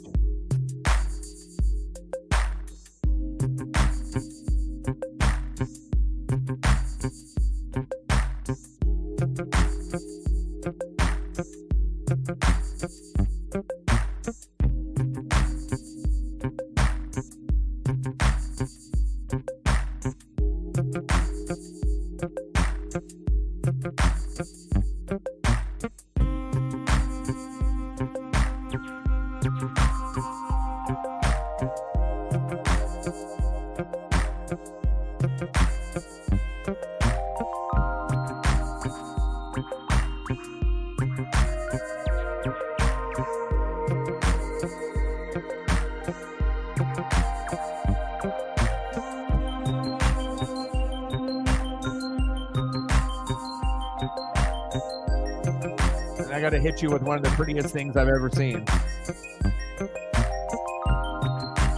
Not that these jerseys aren't pretty. I like them. The little subtle details, like even like the little print inside of the number in the blue area, like all the little subtle details, like for the 12. That's why, like when I look at jerseys, I look at it as kind of like artwork, just like thumbnails.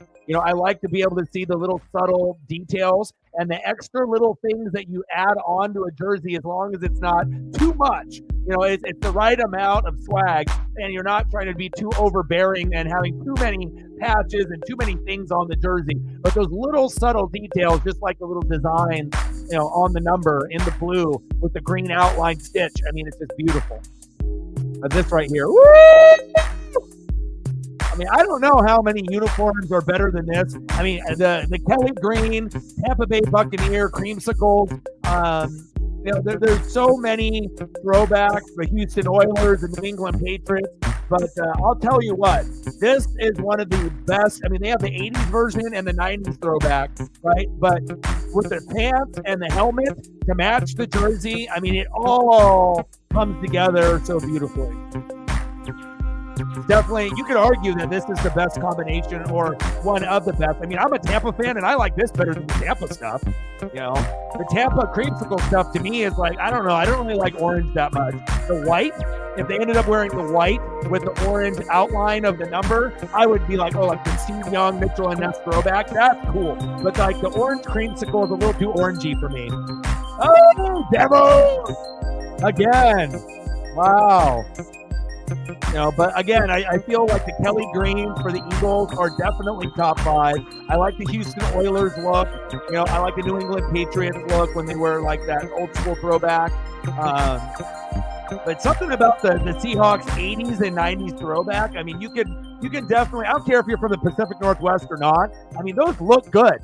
I mean, the silver helmet, silver pants, the shade of blue, and it's just the right level of green. Not too much. Just a little bit on the sleeve and then on the logo on the shoulder. Just enough. I'm not too much, just enough where it's not overbearing and not too much green. It's perfect. Like little subtle details like that. You either notice them or you don't. So, they're beautiful. I'm jealous. 3-1 Devils. I mean, like I said, which one? Now, here's a real question for you. Which one do you like more? The 80s with Steve Largent or the 90s with like the Cortez Kennedy? I guess it just depends on what color pants and what color helmet and the style of helmet that you like, where there's a little bit of difference between the 80s look and the 90s look. Do you have a particular one that you like a little more than the other?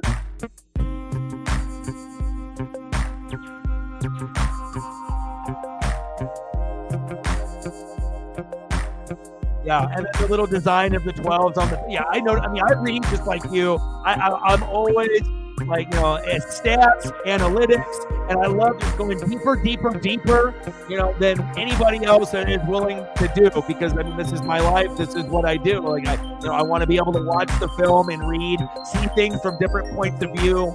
Like most people, when they watch football, they watch it offensively. Next time you end up watching a game football-wise, you don't have to do it for the Super Bowl, but watch your favorite team, but instead of watching the ball being hyped and following the offense, watch your defense and watch the defense, when you're watching the game first, and then move your eyes to the offensive players after. It's like almost watching football brand new from the first time. Like when you start like watching it from the defensive perspective, it's so different, because it's like when I watch offense, you can watch the center who's calling the protections and the audibles with the quarterback, and they hike it. Okay, goes from the center to the quarterback to the running back or the wide receiver, tight end. And I mean, not a lot of people are watching the offensive line pull or block unless they do like a replay, and you see the center pulling and coming around the corner and leveling a guy. You're like, oh my God, or you see like a reaction video.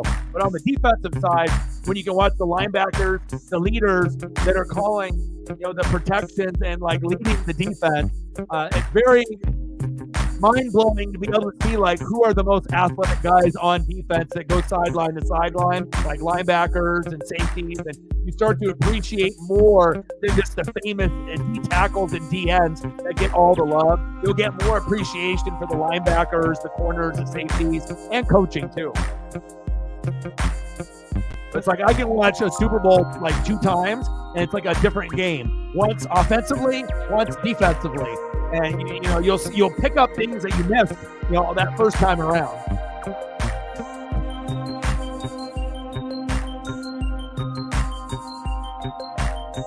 Yeah, I need to see that. Harry Ford is the number 2 ranked catcher in the minor leagues out of all the prospecting catchers. So, and we've been talking about him on the channel for a year and a half now or something. So, nice to see that he is like one of the number 1, number 2 guys.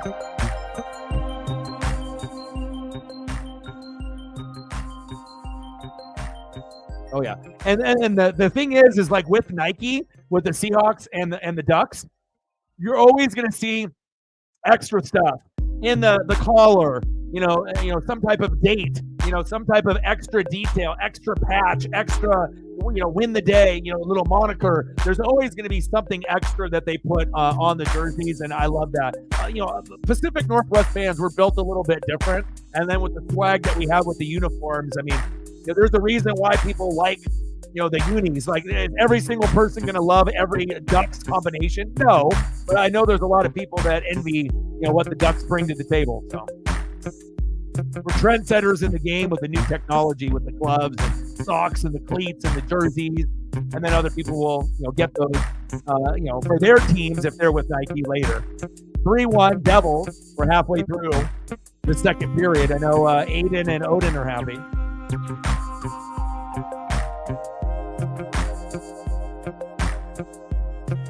Yeah, I love Red Zone. Love it. Because, I mean, with fantasy, too, it's like I like to be able to watch 1 or 2 games, and then I like to have Red Zone on so that way I'm not missing anything, and then I can, just watch as many things as I can. Either 1 game in Red Zone is perfect for me, or 2 games in Red Zone, depending on where my eyes are at, and if I can, you have to be able to kind of not have too much ADD or ADHD. You have to be able to multitask if you want to watch that many games. That's amazing. I love you.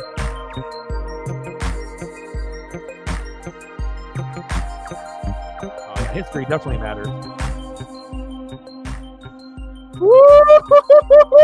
God damn, that looks good. Fire. But obviously Baker Mayfield, and then you sent the mock draft. Jackson Powers. See, I would rather have that.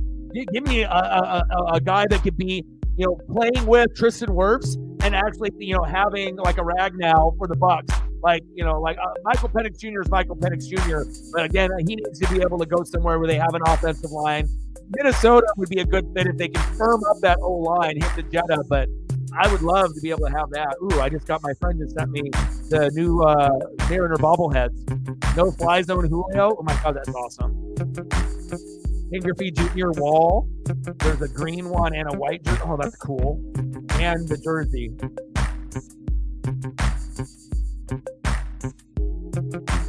Wow. Those are cool. Julio bobble, 2 Griffey bobbles, one with a green jersey, one with a white jersey variation, and like the turn back the clock Griffey jersey stuff. Or grab some lunch. I would love Penix Jr. in Tampa, but if we're going to give Baker like 30, 40 million, then we're probably not. Now, if they decide not to do Baker, but I think there's a lot of hype with Caleb and Drake May and with Jaden Daniels, but who's to say that Bo Nix and Michael Penix Jr., what happens if those are the 2 best quarterbacks out of the 5? Like, is it that crazy to think that one of those guys, Bo Nix or Michael Penix Jr. or both, end up being just as good as the other 3? But it also depends on what team they go to. So if Penix Jr. and Nix go lower in the draft and go to better teams, like going to the Bucs or the Vikings or the Steelers, yeah, they might end up having more success because they got the coaching and the better supporting cast. So something you have to think about too. So sometimes not going number 1, number 2, number 3 has its benefits if you can go to the right type of team, that can scoop you up. So Penix Jr. on the Saints, Penix Jr. on the Falcons, Penix Jr. on the Bucs, Penix Jr. on the Vikings. There's a couple spots, I wouldn't mind, Bo Nix either, but I mean, Jackson Powers would be phenomenal. And there's going to be I'm telling you, Jackson Powers is going to be so coveted because if he ends up not only being a starter, but Pro Bowl, but Hall of Fame center, how can you pass up on that? He's the best center that Oregon's ever had, and we've had some good ones in the NFL that have made Pro Bowls. So that means that he's got potential to be Hall of Fame. So if you can draft a Hall of Fame center, yeah, it might not be as sexy as one of these quarterbacks, but again, whoever gets him, like if the Packers get him, can you imagine? Jordan Love is going to be fucking living his best life, living La Vida Loca. Are you kidding me? Like, Packers need O-line. You get fucking him up there blocking for Jordan Love, the Packers will probably make an NFC Championship game within the first 5 years, once he's there. So like little subtle things like that. They already got athletic running backs and wide receivers and tight ends. What do the Packers need more of? They need a significant, good special teams kicker and punter, a better defense, and an amazing O-line. So, Bucs could use him. I mean, and then obviously we've had some guys retire and we've had some guys move. Our offensive line is not as good as it was when we had Brady, and I would love to have another guy, to have with Tristan Wirfs be like, look at us. We got not only 1, but 2 potential Hall of Fame guys. Pretty cool. And then, with other guys that we filled in. But, yeah. I mean, I would be so excited if we got Bo Nix or Michael Penix Jr., but I can't envision it, but I can't really envision Jackson Powers going to the Bucs either, but it's like the Bucs don't have a reputation of really grabbing duck players. So it's like if we did, I mean, we had LeGarrette Blount, but it's like we don't really have too many Oregon Duck players on the Buccaneers or from the Beavers. I mean, it happens from time to time. Pacific Northwest guys, from like Huskies and Vita Vea, but Ducks not so much. But God, I would lose it. But I would assume, based on how Baker played, we're going to offer him 30 to 40 million. And if we don't, someone else will. Baker played good enough where he might not be a top 5 quarterback, but he damn well proved that he's top 16. Like, there's no one on planet Earth that can argue. You might not like him. I didn't say he's top 5 or top 3. I didn't even say he's top 10. But he did play like a top 10 quarterback some points of the year, but not the whole year. You know what I mean? Especially late against the Saints and the Panthers, he played like a bottom 10 quarterback, but he also was hurt. So you also have to put that into consideration. But if you're looking at his touchdown to interception ratio, him and Russell Wilson actually played much better than anticipated. So it's up above me, brother. 3-1 Devils, baby.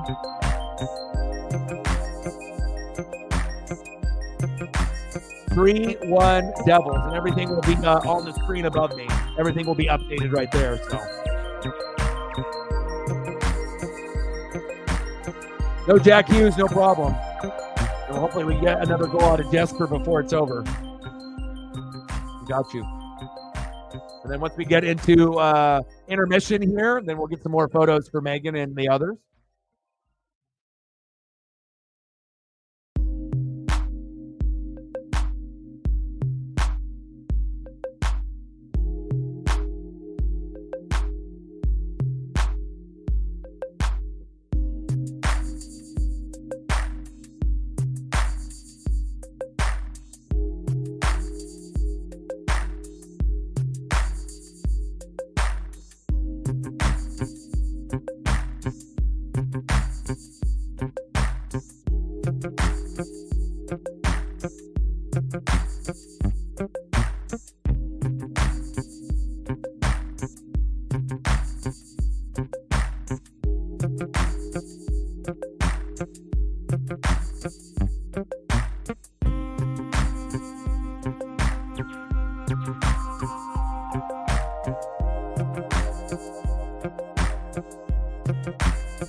Sorry, my buddy's just messaging me here about all the giveaway stuff. So my buddy says for season tickets, you can get a Julio bobble that's limited, 2 Griffey bobbles with the wall that is attached where he's like trying to rob a home run, and like the turn back the clock Griffey jersey for like $250. But like each of the things is like the Julio bobble is like 75 to 100. The Griffeys are 75 to probably 150.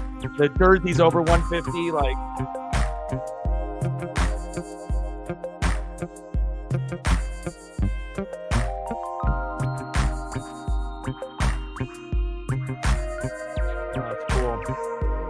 Blake Corum, yeah, I would take Blake. I mean, we already got our running back, right now. But if we wanted to double up and have 2, but we obviously Rachaad White proved himself that even though he's an undersized back, that he is a good piece.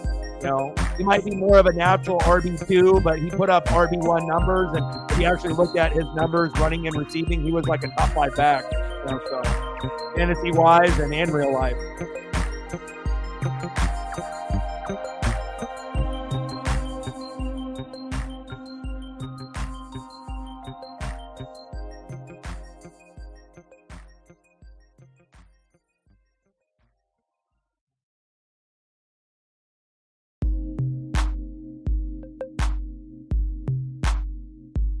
I'm gonna send a picture to my buddy.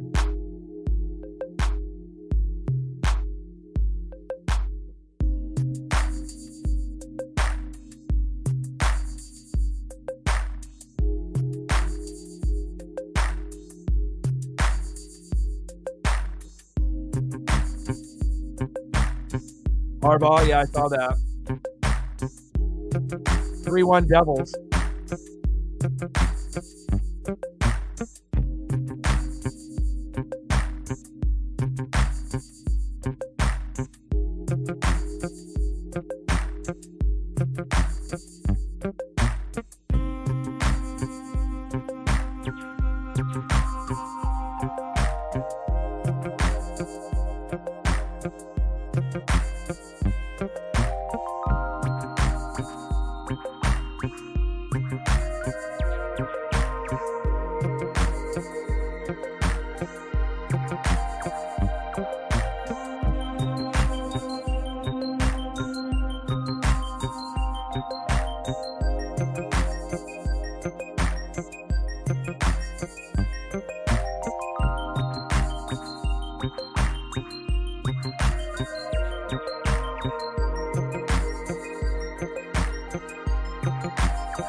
Matt in the building. What's good, bro? Go Ducks. What's good with you, bro? 3-1 Devils. So we had Odin and Aiden in here, and then they got blacked out in New York or New Jersey. because this game is on Hulu and ESPN Plus. So I know they're still trying to find ways to watch it. But we're just chilling, doing the daily grind, sports, life, pop culture, whatever we're doing. What's good, bro?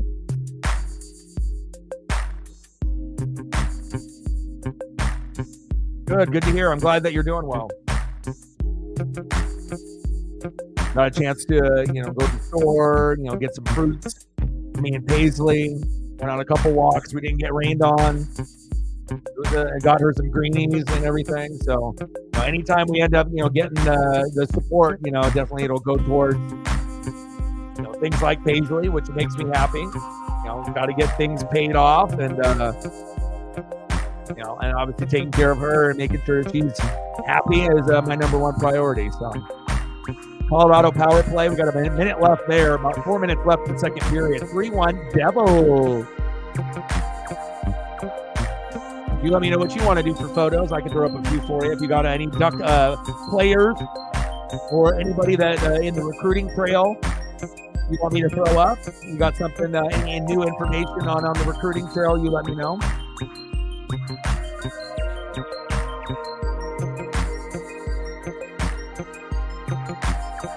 Now, there's only going to be like the hardcore people that really care about that type of stuff. Like, you, me, Matt, Sarah, Reflect. We follow that stuff. Like, that stuff's important, But for a lot of the others, they don't take sports to that level. Like some people do. I guess it just depends on if you care about coaching, coordinators, and more than just the actual players. Like, the whole scheme of things, and that way it gives you more stuff to be able to get excited about when it's the off season or they're not playing.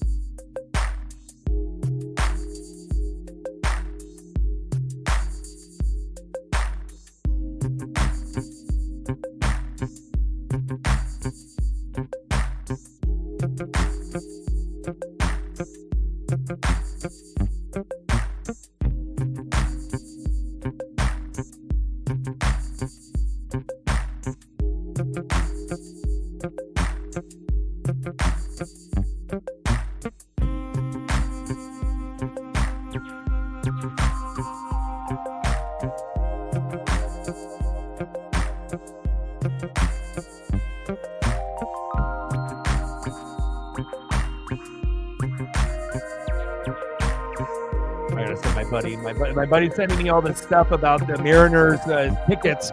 So, like, if you buy the season ticket package, you can get like a couple baubles, 2 Griffies, a Julio, and then also a turn back the clock Griffey jersey, which is really cool. There's like sleeveless type stuff, but I think it costs like $250 to buy the stuff.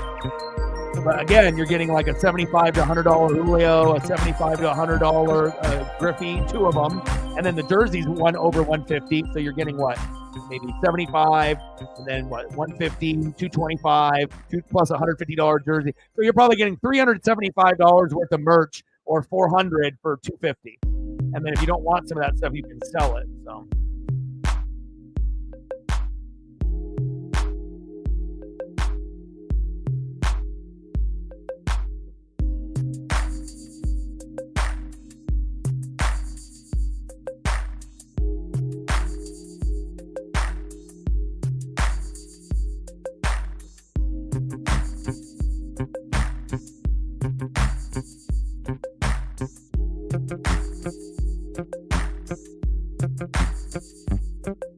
In a different angle of this figure.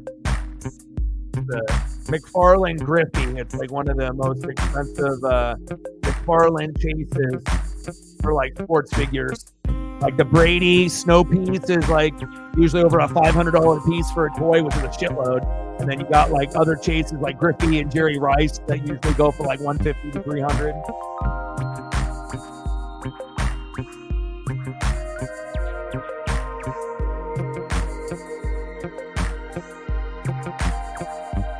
One more photo. We got less than a minute to go. 3-1 Devils. Man, I need these baubles. 21, let's get to a hundo.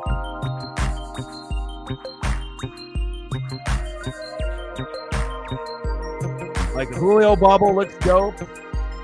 And then the Griffey ones are cool too. I'll show you guys here in a second. I don't get too worked up about like bobbleheads and like stuff giveaways unless they're amazing, which they are.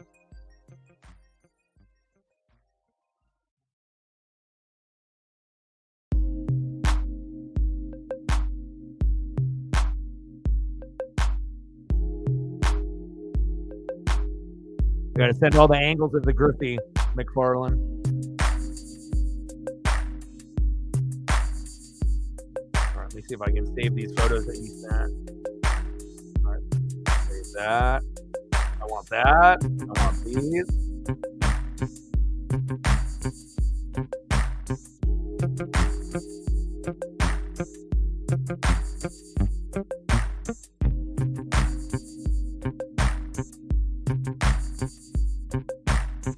Team Tebow, baby.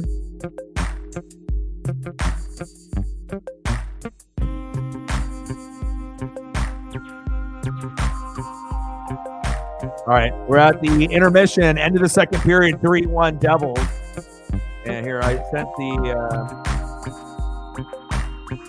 need these, man. And then I don't know what they're limited to, but if my buddy ends up buying them, of course I could buy them off him if he doesn't want it.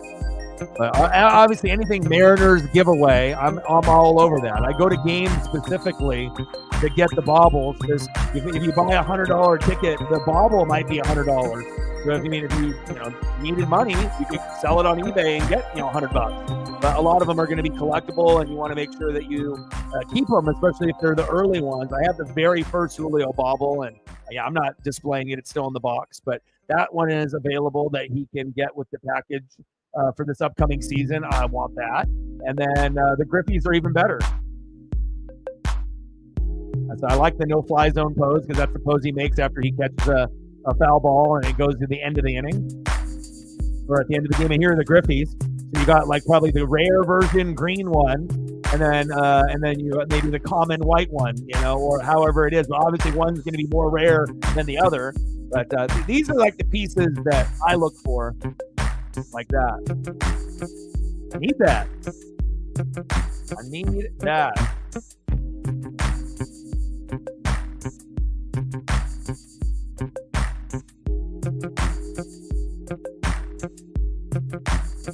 And like this is when you end up having something that's super dope that that they got an idea from this figure somehow, right? And they got the idea from the figure, not only based off Griffey like robbing home runs, which we know that he did, but a lot of times it's based on something else. And this is one of the more rare ones. And, I own this, and obviously I own all kinds of Griffey stuff, but the Griffey chase, when this came out in Series 3, this is when Griffey was on the Reds.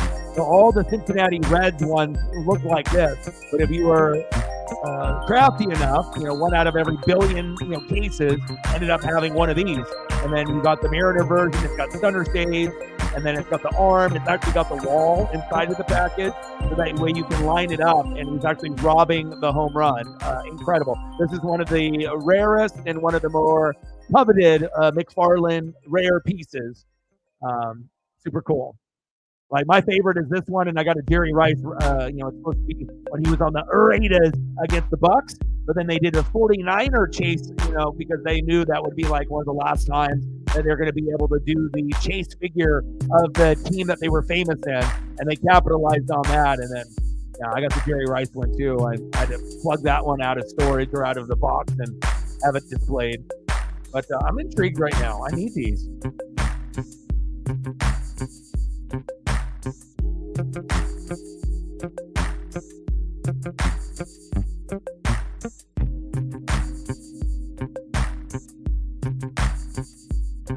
And then they got a Snoopy Mariner bobble. They didn't even have like another player. Like, why not have a George Kirby bobble? Like, doesn't Kirby deserve his bobble? Cal Raleigh, come on. George Kirby bobble, baby. Yeah, and like I said, some figures, are going to be, not that expensive. $5, $10. But if you're lucky enough and you're a collector, you can start stacking some that are 20 and more. And if you have a bunch that are 20 and more, you're going to make sure you're taking care of yourself. 21, let's do a hundo. All right, no worries. Talk soon. All right, here we go. What you got for me? Taggart, boo. He said Don Reed, Dick Enright, which like no one even knows because most of the fans weren't even watching at that point, unless you were like the OG.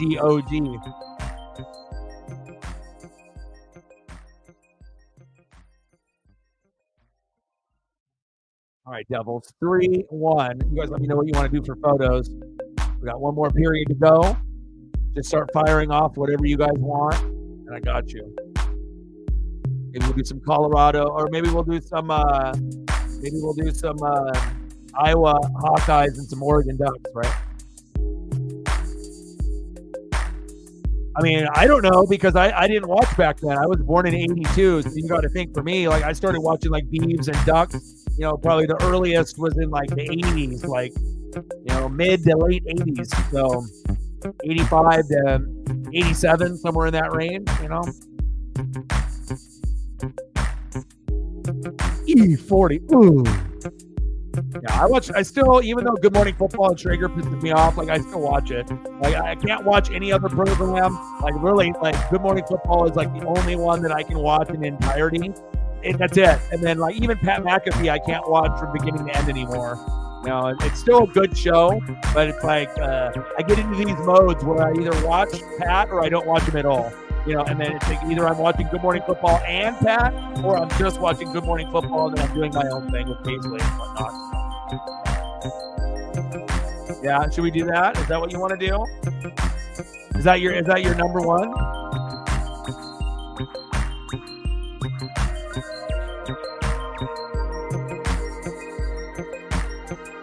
But also too, even though they were bad, right?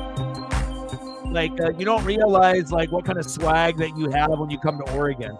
Like there's a different like persona and vibe about you, when you're here and you're a part of us, rather than you go somewhere else. And I'll show you an example.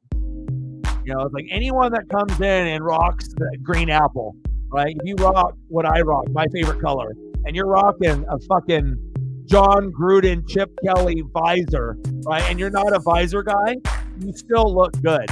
You know what I'm saying? Boom, you got the fucking puddles, like, polo. Normally, you might not be able to pull that off, but you got the swag, you got the look. And that's for even the worst coach. It's swagged out 10 out of 10. You got the freshest cleats, the freshest shoes. You got the polos and the visors that you never would wear on the other teams, but you can pull it off for the Oregon Ducks. Our merch looks as good as Georgia or Bama or Michigan or Ohio State. And honestly, our gear is the best in college football. So everyone else is trying to be us. Because we got the Nike money and we got the Phil Knight, and then we get the best technology of the brand new, like rain resistant, grippy gloves, whatever. Like, we're gonna have the flyest and the freshest technology and the freshest color combos. So, but I mean, Taggart looks like a G right there, right? He thought, well, let me go to Florida State, and let's say Florida State is good, right? But they weren't. But let's say they were, right? And then let's take a look at what he looks like when he goes somewhere else. You go from a swag of a 1 to a 10 to 100, at least a 10, and then you go here, and even if you're a good Florida State, I mean, what is this? At his very best, what, 8, 7? It doesn't got the same vibe, man. It doesn't got the same vibe, bro. You just went from a hero to a 0. You went back to your alma mater, but you're never going to be at this level ever again. So sometimes it's a springboard job, and you don't realize the grass is always going to be greener in Eugene. Like I said, fucking Alabama wanted Lanning number 1. Georgia's going to want Lanning number 1. But if Lanning can win there at Oregon and then go to Georgia eventually, or Bama, fine if we lose him. But as long as we get the chip with him, or he could be the ultimate Nick Saban and just beat Oregon for the next 15 years. And if we get that, then that's when we're going to maximize championships. Because if Lanning stays for 15 years, we could end up being the Alabama of college football. We could end up winning a couple chips. Maybe as many as 3 or 4, maybe even more than that if he stayed for 15 years. But that's the thing. How realistic is it for someone to stay for 15 years? Not likely. But we can dream, right? Like he could be the next, Chip Kelly talent, but have the tenure, as a Mike Velotti. Can we get a Mike Velotti in the house?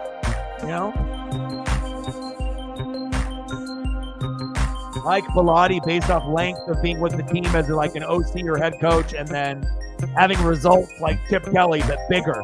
That's what we want. We're looking at championships. We're not looking at Rose Bowls anymore. We're trying to win it all, and that's the focus, and that's what I like. That's how it should be. But it took Dan Lanning for him to get here, for us to get to this point. Unless Chip Kelly were to come back.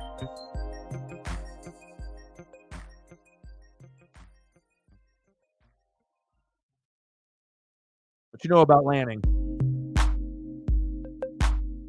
What you know about Dan?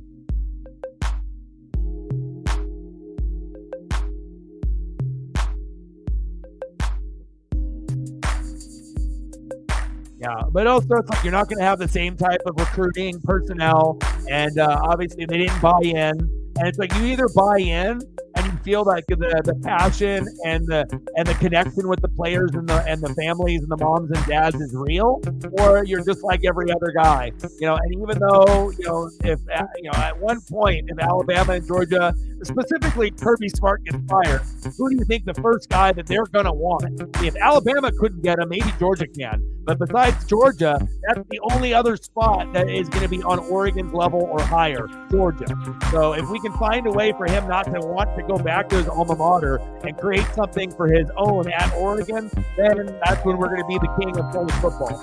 But I don't know if we can ever beat the Alabama of the West Coast, but that's my dream, to have our defense be better than the offense, have like top 5 offensive line group, top 10 defense, and then have a top 10 offense also. And a top 10 kicker. I want it all. Top 10 punter.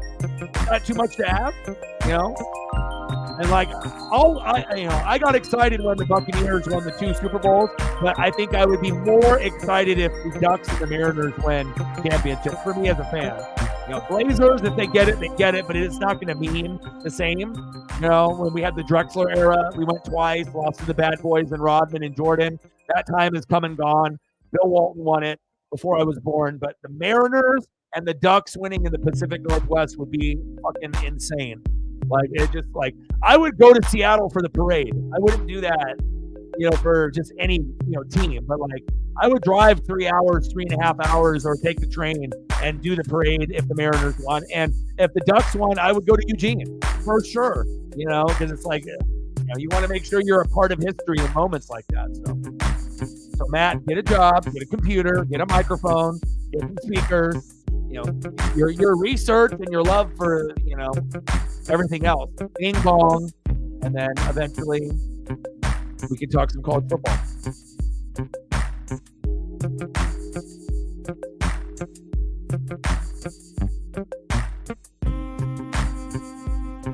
And for him, it's not going to be really creativity. He's selling himself.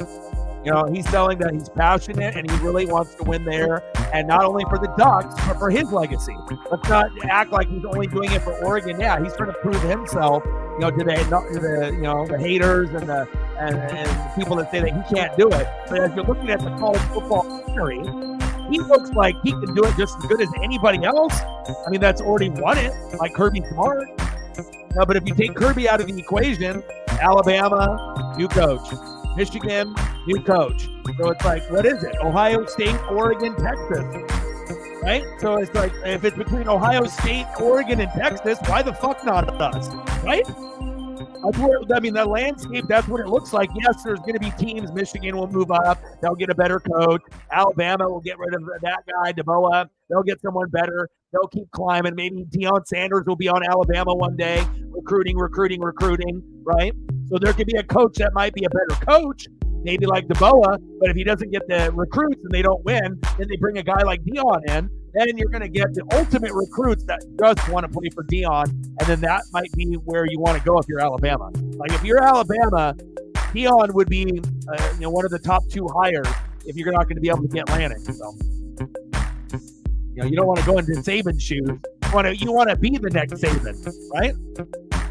Like Brady, you want to be the next Mahomes. You want to be that next guy.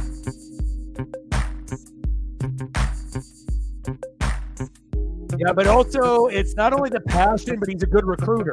Like he already, having the reputation of being a Georgia D coordinator and winning championships already gave him credibility, right? And then if you're able to recruit offensive linemen and defensive linemen that normally would go to SEC teams, and we're getting them, that's what's giving us that competitive edge and being able to get closer to Ohio State, Texas, Michigan, Bama, Georgia. So that's what makes it special, that you can see the light at the end of the tunnel. And again, for me, I'm older than you, so I've been watching since like the 80s. So you've been watching since, like the 2000s. So it's like, that's when, like for me in the 2000s, in the late 90s, that's where it shaped me with like Joey Harrington. Joey Harrington made me love Oregon Duck football.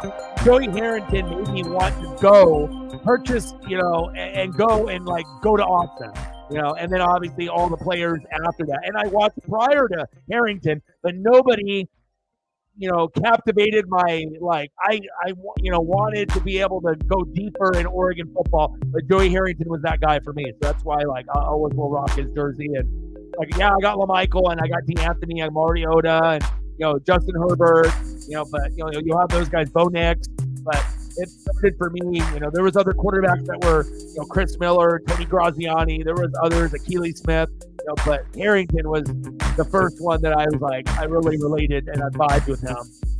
I was like, that captain comeback squad, Keenan Howery, Sammy Parker. Like, if you were alive, Matt, back then, you would have just been in fucking heaven. We literally were deep at every position. Like every position, quarterback, running back, wide receiver, tight end, they were all going NFL, offensive linemen, a couple of them NFL, defensive linemen, a couple of them NFL, linebackers, NFL, and all the guys in the secondary, corners and safeties, NFL. So, it was weird. And that's what I hope that one day that we can have, where it's like our corners and safeties, all are going to the NFL. Like all of them. There's not one that's not. And then you get a couple linebackers going to the NFL, and then the D lineman, D end in the NFL, offensive lineman, NFL. Like that's when you know that you're going to start dominating, is when you can win O-line, D-line, but then you get guys that are going to the NFL in a position group that normally don't go to the NFL. Like you got the best corners, the best safeties, and they're all on Oregon. Yeah, sign me up. Florida State, they're not us, bro. Like I said, I've always admitted if Oregon's good enough or not good enough, and the pecking order. But, I'm never going to be biased, even if Oregon's one of my favorites. I'm going to call it how it is. But if I say that, hey, we're championship caliber, we're championship caliber. So as long as the recruiting and the number one thing, as long as Dan Lanning stays for 5 to 10 years, it's inevitable we're going to win a championship because of everyone else moving and, going to different teams, NIL, Ryan Day, Kirby Smart, are they going to be there or not? Is Sarkisian going to be there or not? So it's like if Lanning can be like the stability guy, he's more attractive than, going to Ohio State. It's like Ohio State used to be like Michigan, but Oregon is the new Ohio State now. I feel like we kind of, as far as recruiting and like Ohio State getting a chip is going to be a big deal too. It's going to like Oregon and Ohio State and Texas are all going to be, but Ohio State has come like close. So it's going to mean a lot to them because they've got to the championship game, but obliterated by Georgia and Alabama. So I know how much it'll mean to Ohio State fans once, and they just saw Michigan fucking just win with Harbaugh. But at least now they're like, adios, Harbaugh. Thank God you didn't start a dynasty at Michigan. Could you imagine how many Ohio State families that would go like hella depressed if Harbaugh stays for the next 10 years? Then Michigan's getting all the recruits. Ohio State's still good, but they definitely dodged the bullet of him going to the Chargers. Dungy to Gruden, like for me and my Bucks. That was it. Dungy was the smart guy that built the team, but he was too conservative, fearful, instead of going for it. And then when you got a guy like Gruden coming in, or going from Pilati to Chip, you got the conservative, smart guys up here, Dungy, right? Pilati, smart, respected, but they were, not willing to take a risk. And sometimes, instead of taking that easy 3 when you're on the 10-yard line, fuck it. If it's in the fourth quarter, fucking go for it. Sometimes even if it's earlier, take a chance. You don't got to do it all the time like Chip Kelly, but Gruden knew when to take his chances. And what happened? The Buccaneers ended up going from being good and then champion, Super Bowl champion, and then Duck, Bilotti, trying to get to a Rose Bowl, and then Chip Kelly saying no, Natty is the new standard, and then we went to Rose Bowl, Natty, Rose Bowl, Fiesta Bowl, 4 in a row, and that's never been done. And the only person that we think that could do it now is maybe Dan Lanning, but we're not there yet. But we want to have a string like that where, we're in the mix for the championship game a couple times. And then if we're not, we're in the second place game where we're in the top 4 and we just end up losing to Texas or Ohio State, right? I mean, that's the new standard now. It's to be one of the top 3 teams in college football, and that's the standard. Not even top 5 anymore. To be top 3. Standards have changed.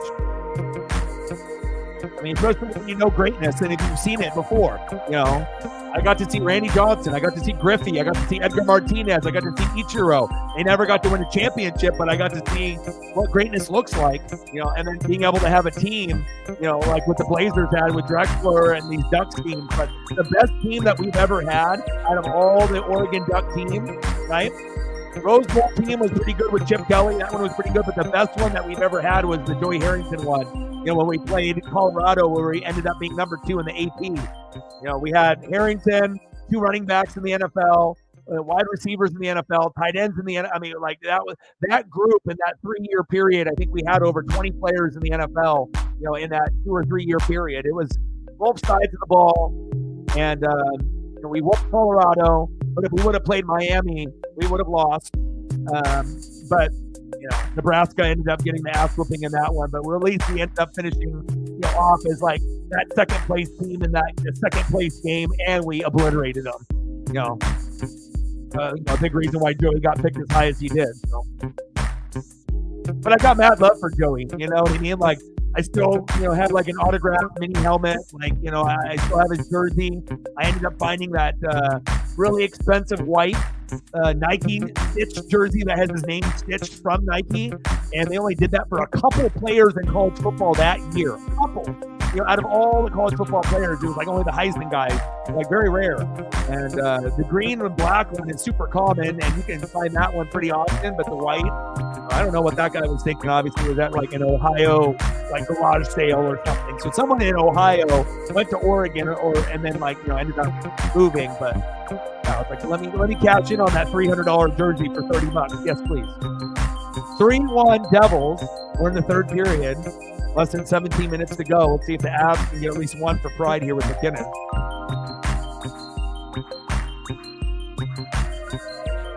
Yeah. Bro, like if there was a time machine and I could take you back with me, and there would be times back in like the late 90s and the early 2000s where I wouldn't sit in the front row, because I didn't have as much money. So, or in the first 10 rows or 20 rows. Sometimes I would just be like in the visitor section, or I would be in a corner of an end zone and I would be like 30 rows up. It was still a good seat, but it was a different type of crowd, just to be able to go to the game, and I love the Ducks so much that hell, if I had to go to the game by myself, I would, but I would always like to be able to have enough money to take someone so that way I could break them into the experience, because it's not only watching the game, it's who you watch games with.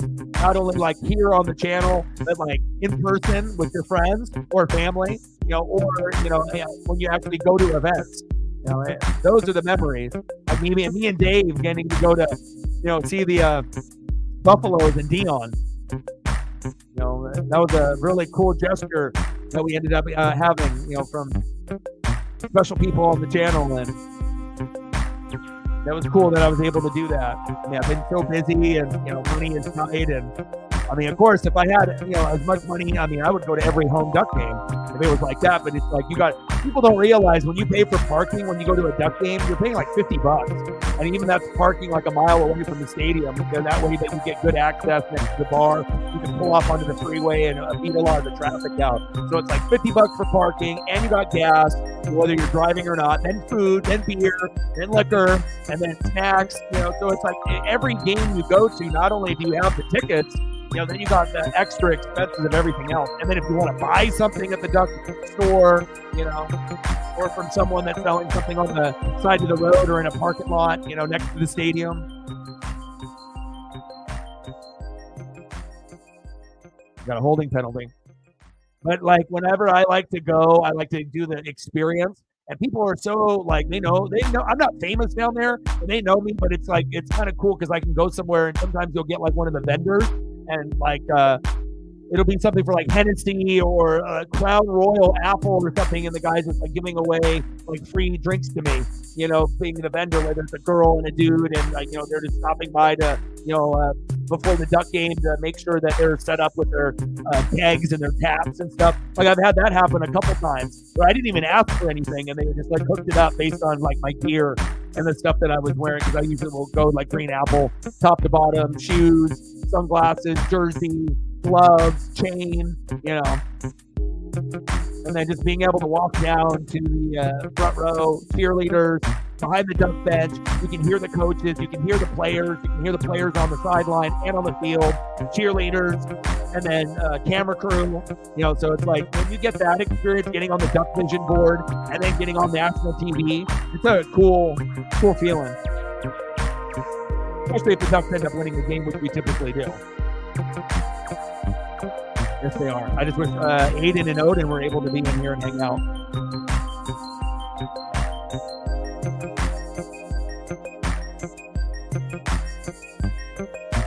I used to love duck football so much, Matt. I used to record everything on VHS, and I was like so obsessed that like I would just watch them.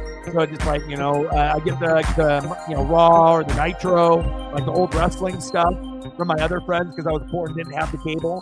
And then also like when Ducks games were on, I was like, oh, I got to record this shit because I want to, because it wasn't like how it is now with the social media and everything like that. So.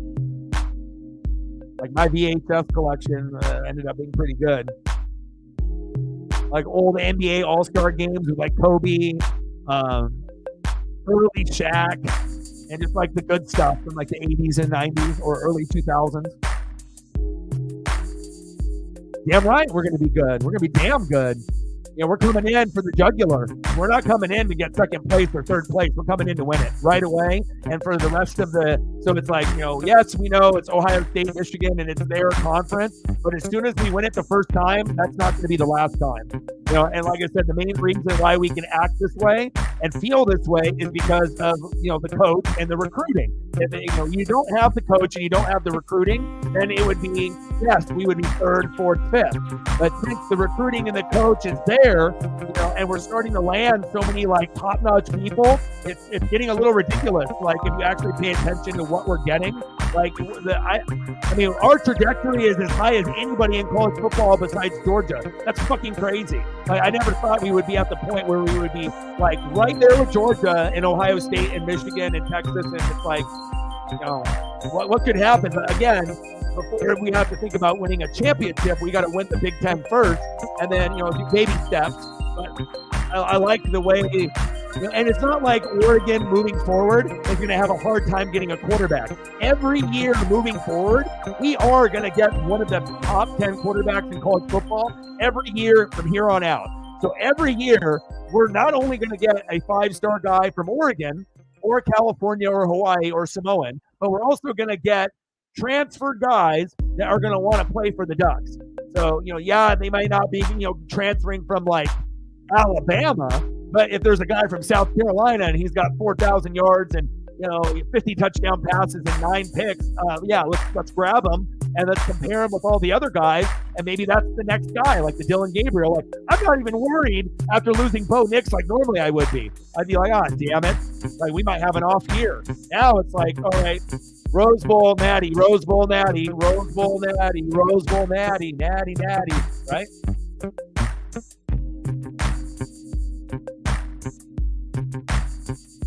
That's why you need to get your fucking ducks in a row, right? So that way when the Ducks are ready, for stuff, that way, like if I'll even do like spring game if I can get access to it. But a lot of times they don't have links and stuff for spring stuff unless I can find someone that does. But unless I end up getting a cable box in my room.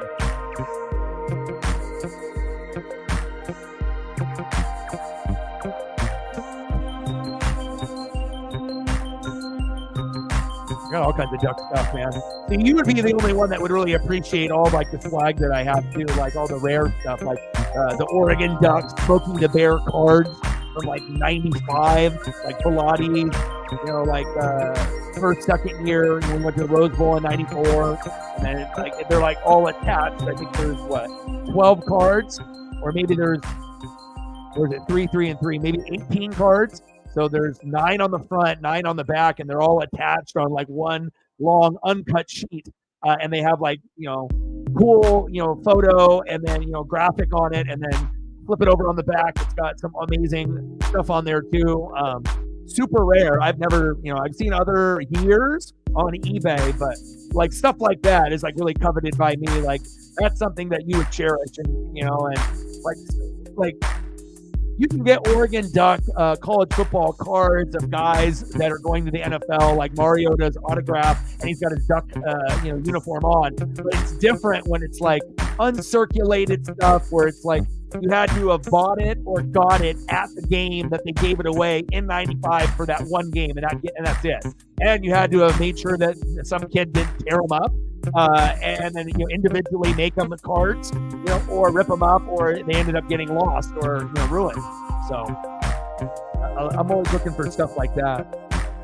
The older Duck stuff from like the 80s and 90s, I love that stuff. And gloves. I'm always looking at gloves, like the stuff that the players wore, the limited edition stuff, like the green gloves that I got that I wear to game, and then the daddy gloves that we wore against Cam Newton. Those 2 that I wear. Ooh, I might have to peep this Edmonton and fucking Vegas. Let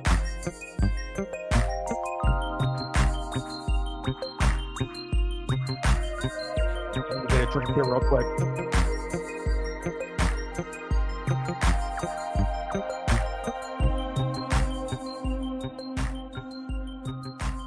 All right, give me 1 sec.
All right.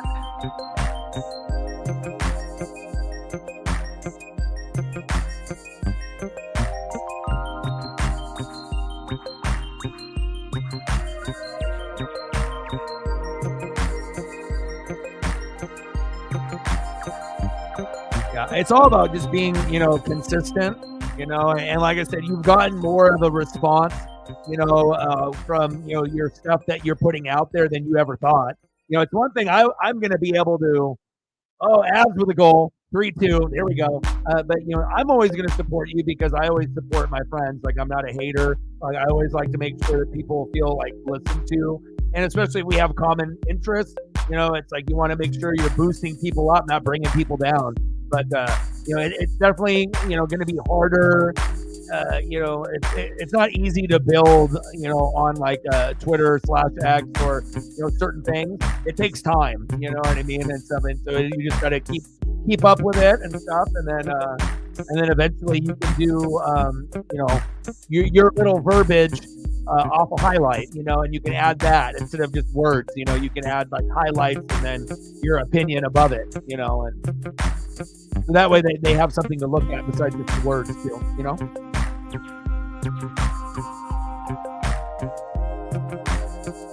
all that, man. And like I said, it's, anything that's football related that's not normal, that's the shit that I like, so I'm always about the rarity, the weird stuff, and that's why when the collectibles, I always look for like the rare, weird, unique stuff. I always look for the unique people, unique story. Everything isn't just black and white. Sometimes there's a gray area, and you just have to be able to, be willing to read. Or baby, oh baby, 3-3. What did I say? 4-3. My ESP is strong like a motherfucker. I thought maybe 4-3, maybe a 5-4 kind of game. Woo, baby. And just like that, boom, shakalaka. 3-1, 3-2, 3-3. Hockey, baby. Better than the NBA, baby.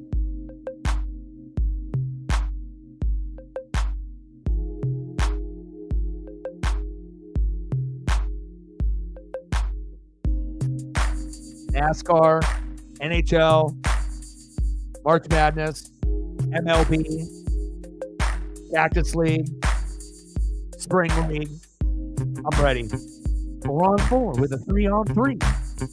Man, look at this. I mean, there's so much time left. We're not ending at 3-3. There's no fucking way. There's someone, we might get goals from both, and we might have a winner go 5-4, or it may be a 4-3, or we could actually get the ultimate ending, which would be 5-4, but then that would probably mean we go to overtime.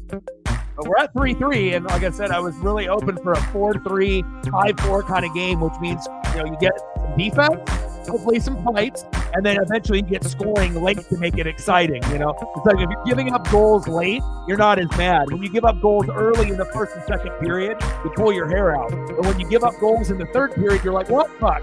Everyone's tired, fuck it. And you're a little bit more willing and not as mad, Unless you're giving up like 3 goals in the third period, then you are. You know what I mean? As long as you're scoring and they're scoring, then you can kind of go back and forth.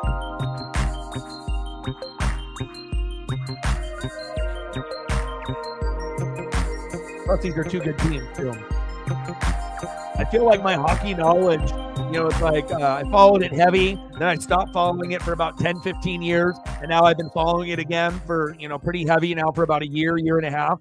Now it's like I feel like I'm, not fully up to speed, but, as far as trying to cover and, like, understand all the teams, not just the good ones, and, just really trying to, get up on all of the knowledge and the terminology and everything. And I feel like there's more bigger superstars in the NHL than there are in the NBA.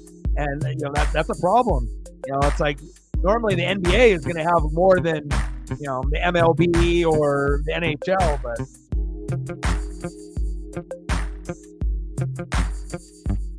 3-3, baby. Let's go.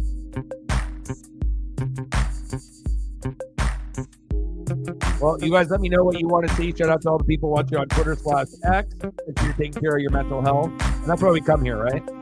So we come here to hang out for a couple hours, watch something, talk about something, and then we go on with our day. And then we do it again. So that's the best part. Good mental health,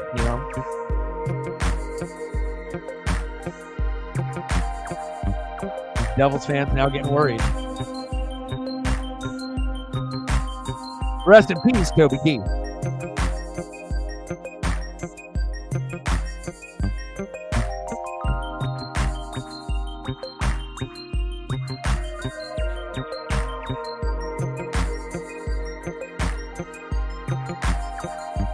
I had to hit you with a new Jesper, man. I like being able to show off my creativity with like the thumbs too, because I feel like I'm a pretty like artistic and creative person. So it's like I feel like every thumbnail you guys see from me in the progression that we've gone through, like obviously if you have a flashier, nicer thumbnail that catches the eye, more people are willing to click on it. But there's also artwork and a style that's involved. And to be able to finally figure out like your own style, it's not anybody else's. You didn't copy any other YouTuber's style or their type of way of things. And you just try to make it your own. And it's just nice to be able to go from where we were and to be able to come up with our NWSF style. And it's nice.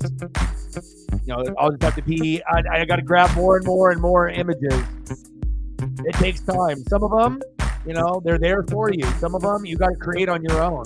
And when you have to create one, it's not just like, oh, let me copy and paste it. And all of a sudden, like a thumbnail is put together. I mean, that shit takes time. Because it's like baking a cake and doing layers.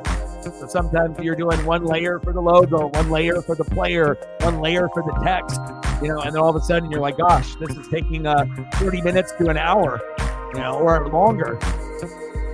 But I guess it also depends if you're a perfectionist and you want it to look perfect and not just throwing it up there. So I try to make sure it's like something that looks really good to me. And I love HD 4K. I love photos. They tell stories, just like music and TV shows. And, it's good to connect that way.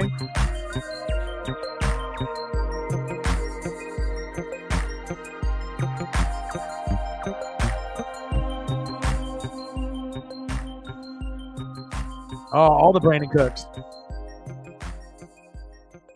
Yeah, if on the Twitter X, they had him on, like I said, on the highlight, doing something with like Scott Hall and doing a suplex, maybe for obviously the post run after WWF and WCW for them.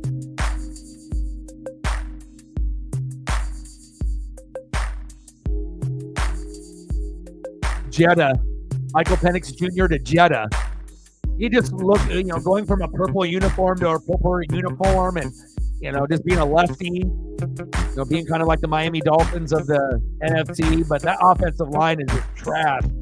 I don't want any good quarterback to go there, but you might see one of those quarterbacks, be on Minnesota. I mean, that'd be a dream come true. You're fucking throwing to Justin Jefferson. This could be like the next, big thing, right, at wide receiver to be in the top 5 all time if he stays healthy. And on the other side, Jordan Addison, who played awesome, is like one of the best number 2s in the league already, and a top 3 tight end in Hawkinson, right? But then the offensive line stinks. So to be able to get the most stats out of those 3 guys and try to win against the Lions now and the Packers, you're going to have to win more than 10 games. And you're going to have a good quarterback, and people are going to start to realize how good Kirk Cousins really was.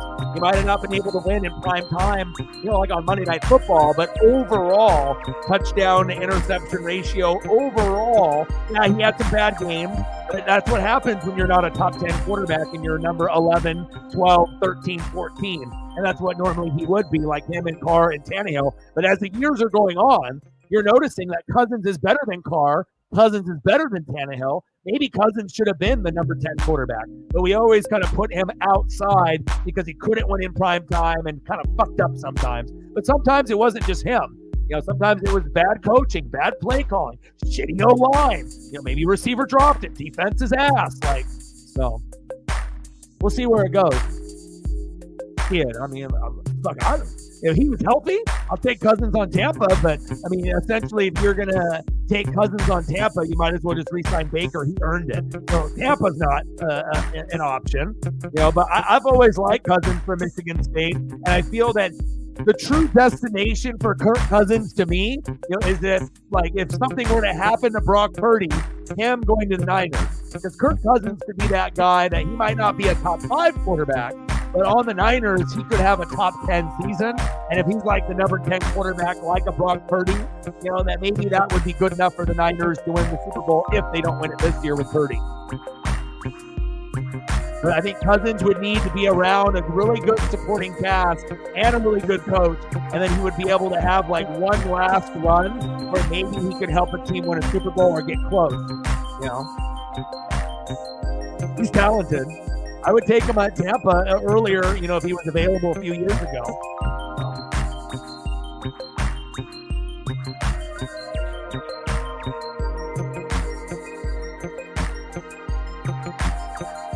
RJ, he's got an update.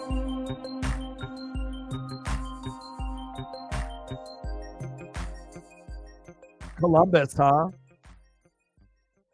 Winter Classic against who? Did they say who? Who's the matchup? Probably going to have to wait for the Kraken for another 10 years before they get selected. And if they get selected, it's not going to be at home. It'll be on the road. I don't know. That's Seattle. They did a great job. I wish I was there. It's just terrible timing when you're on at the same time as the college football playoff. Oh! Side of the net.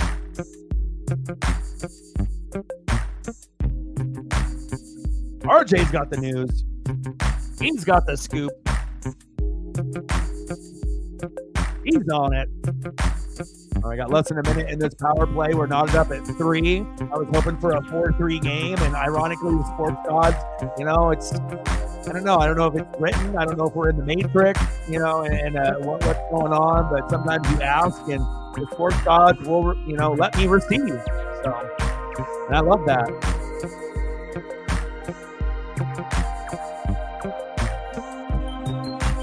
St. Louis Blues versus the Blackhawks. Ooh, Connor Bedard, Winter Classic. They better have a good jersey combo for him in that. At Wrigley, oh man, if I was rich, I would definitely go. I definitely would go to that if I was rich. Red Wings and the Blue Jackets. Oh, okay. Red Wings fans are hella excited about that, so that way that they get to be able to. I mean, they would obviously would want it, in Ohio State Stadium. Phew. Seattle, they did a good job. Pacific Northwest, man. When we set up a venue, we're going to do a good job about it. All right, less than 6 minutes to go in the third period. We're knotted up at 3. Devils were up 3-1. Avalanche said, here you go. Here I am. Oh, God. When these guys go with their one-timers and their slap shots, and when you see it 90 miles an hour or 100, and you're like, oh, damn. You see that when you see when we watch baseball. Oh, he hit 100 or 102. But even back when I was younger, guys were doing that more often. But some of the guys that are playing now that are pitching and playing on the NHL level, man.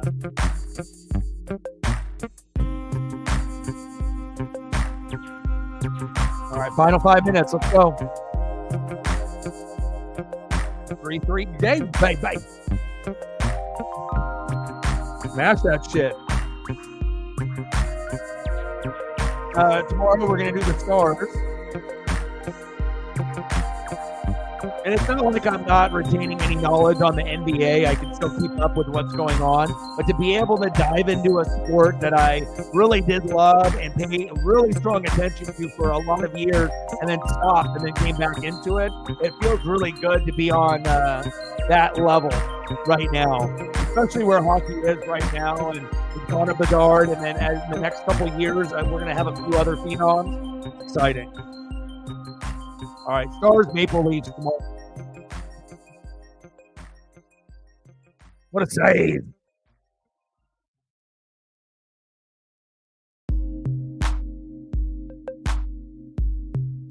See, and the thing is, once you actually ended up getting a computer, not only joining me with like doing duck games, you could do like your own content.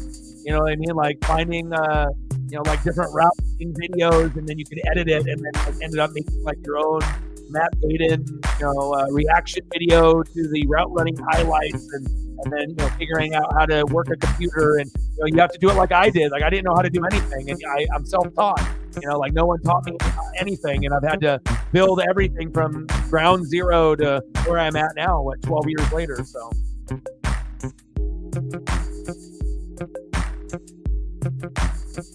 I would watch it. I would support your shit, But you obviously would have to, you have to practice, and then, figure out how to edit and then put that shit together. But, I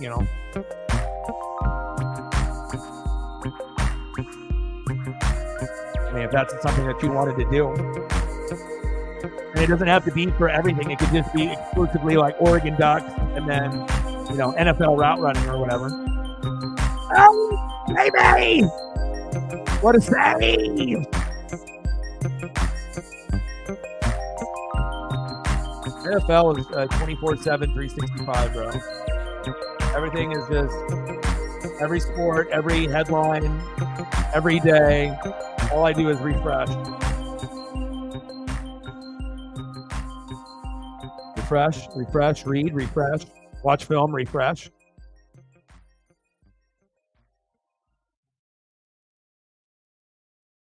It's like my favorite thing to do, man. Like if I ever got rich and could get like a bigger studio where I had like 4 computers and like, all this other stuff. It's like not only the beat making with like Brooks, but like being able to actually like watch film.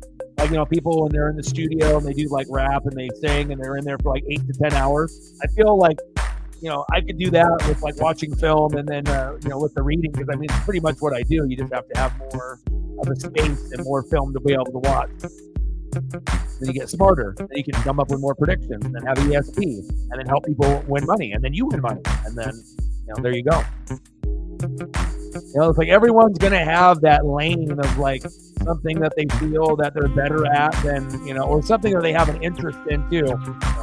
But again, it's like if you got a passion about something and you realize, hey, I'm not going to be able to play myself in this week because I'm not good enough, but I still got passion about ducks, college football, the art of football. There's going to be an audience, But again, remember, we're in a hater culture, and it's very hard to find people that will support each other. But when you do find the right people that do, you have to stick to those people because those are going to be your people, right?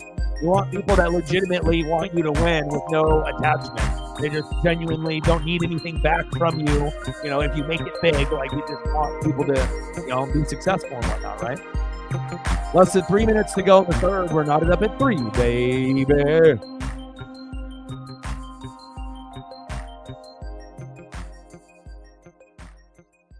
But we'll do March Madness. We'll do all kinds of fun stuff. Netflix will have WWE Monday Night Raw, so we'll end up doing streams for that. If the Monday Night Football matchup is terrible, boom, Monday Night Raw. Let's do that. That's going to be the best option. And then obviously when the football season's over, that would be an option unless there's an baseball or hockey game or something. Baseball right around the corner. Daytona 500 right around the corner. Can't wait. Love it. Those little things in life to look forward to. It's like, fuck, Oregon Ducks is over. Fuck, Super Bowl is this Sunday. But then you're like, oh, but I can still watch these things and they can keep me happy until we get back into football season, or at least until the draft and the combine for us that are hardcore that appreciate that stuff. So.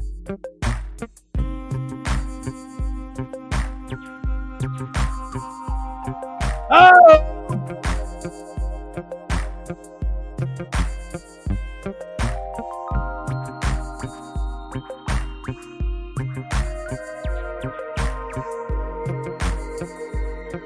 Hey, I asked the sports gods for a 4-3. Is that what we're getting?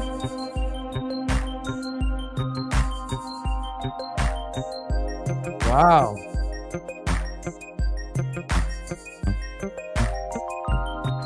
Wow. There we go. Odin's son. There you go, Aiden. That's what happens when they block your shit in New York and New Jersey.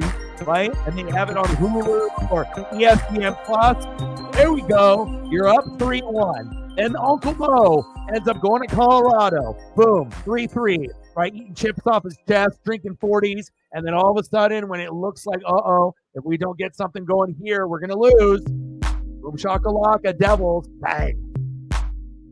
So good, they haven't even updated it till now. 2 minutes to spare. Let's go. That's exactly what I wanted.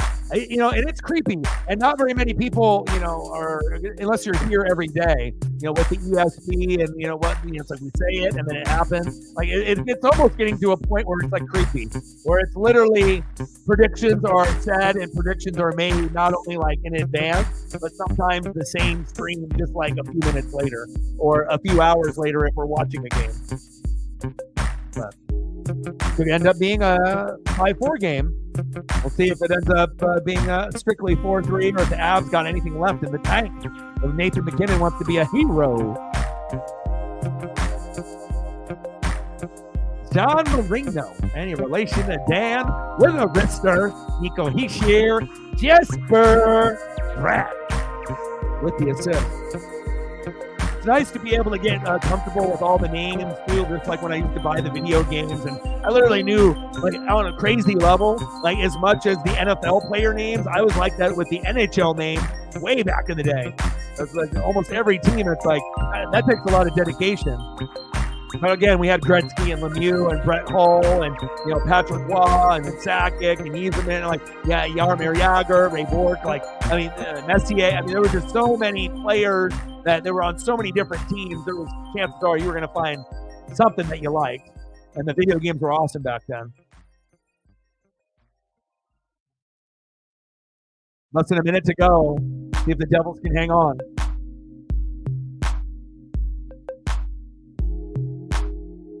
Icing.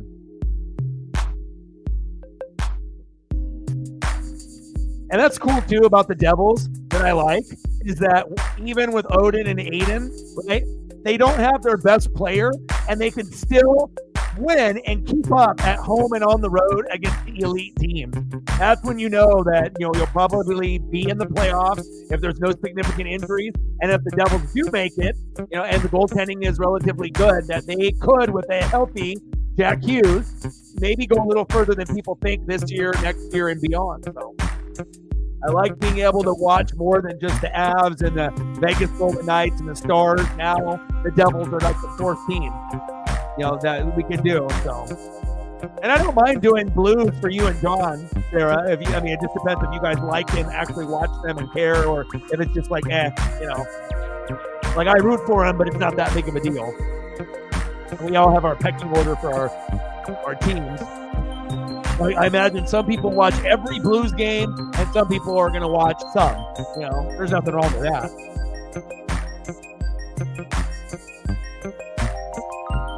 Being a sport fan and a wrestling fan is a commitment in life. You know what I mean? Like, if you want to talk about reliable, it's like you get people that are on a set schedule, like haven't missed a Raw in 20 years, haven't missed SmackDown, like, just keep it up.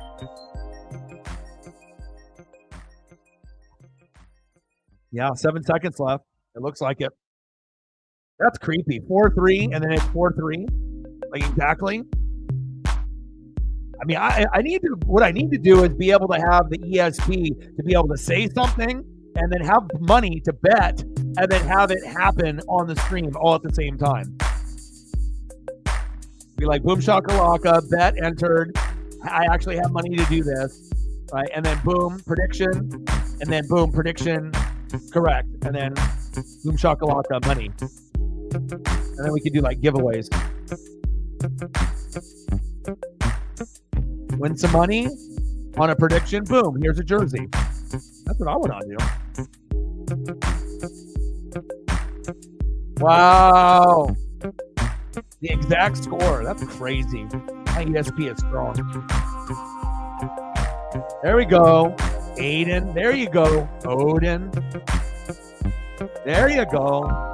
And another goal. Another 5-3 Devils. They didn't even update it. 5. It's 5, baby. It's always good when you can have like 4 or 5 other teams. So actually my ESP was not strong. My ESP ended up being wrong. But we didn't get the 4-3. We got the empty netter and that long shot, but I'll take my ESP being wrong. It looked like it was going to be right, but you got to make sure you go through those last 3-4 seconds. And then they got it in with like 0.8, you know. I'll take that. Hey, I was wrong. I wanted 4-3. It was 4-3, and it ended up being empty netter 5-3. They didn't even update it here. They're like, oh, and I'm watching it. It is 5-3. But that's like in a case where you're like wrong with a prediction, but you don't fucking care. Like you ended up getting even something better. You know, like, okay, cool. I wanted just an up-tempo game because the last stream we did was 1-0, and then it was 2-1. So it was 1-0, then 1-1, and then 2-1 overtime. So to get 8 goals instead of 3, they didn't even update it on ESPN because they're just too far behind. But there you go. There you go. So my ESP will be right. My ESP will be strong. Sometimes the ESP will be wrong, but most of the time it will be strong and it will be right. Good game. Good game. So again, tomorrow, I'm going to go on a long walk here with Paisley and eat some dinner and whatnot, read. And we'll do, I definitely will keep the Oilers. Oilers won, Golden Knights 0. And then if the Oilers win, they break the streak record. When you're winning 14, 15, 16, 17, 18, 19, 20 games in a row, but they have to beat the Golden Knights on the road. Can they do it? Maybe. And then tomorrow, so I'll be peeping that. And then tomorrow we're going to do the Stars and the Maple Leafs, and that'll be at 4. That way I get to enjoy both the Stars and the Maple Leafs. Lightning Rangers is also on, and Wild Blackhawks. The Blackhawks would have been cool if Bedard, that draw is still broken. So 4 o'clock tomorrow, and a little early, but that's what the hockey games have kind of been. And then maybe 4 o'clock on Thursday, Flames, Devils, or Avalanche, Hurricanes. Or Golden Knights at 6 against the Coyotes. I haven't done a Golden Knight game in a minute, so and then maybe Penguins with Sidney Crosby on Friday against the Wild. Yeah, we can end the stream off on a good note. We'll stay on the stream here for 8 minutes, a clean 3 hours, and we'll call it a fucking day. Congratulations, 3 Devils. Game-winning goal, John Marino. Good shit. Good shit. Good shit. All right, what do we want to do?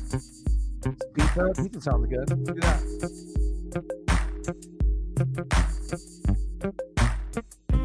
I'll get a Hawaiian plate for Matt, too. And his will be in person better than anything I can find that'll format to the screen. But it sucks because there's like other photos that are nice, but they're either blurry or they're not fitting the screen. So if it doesn't fit the screen, it looks like shit. Like I want it to look streamlined and look good, but sometimes you have to, take a photo for what it is. You get that HD 4K and that yum, or, you go for a photo that doesn't fit the screen and it's still amazing, but, got you, bro.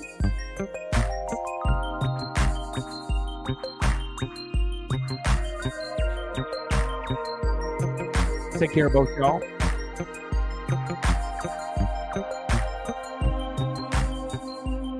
This is making me hella hungry.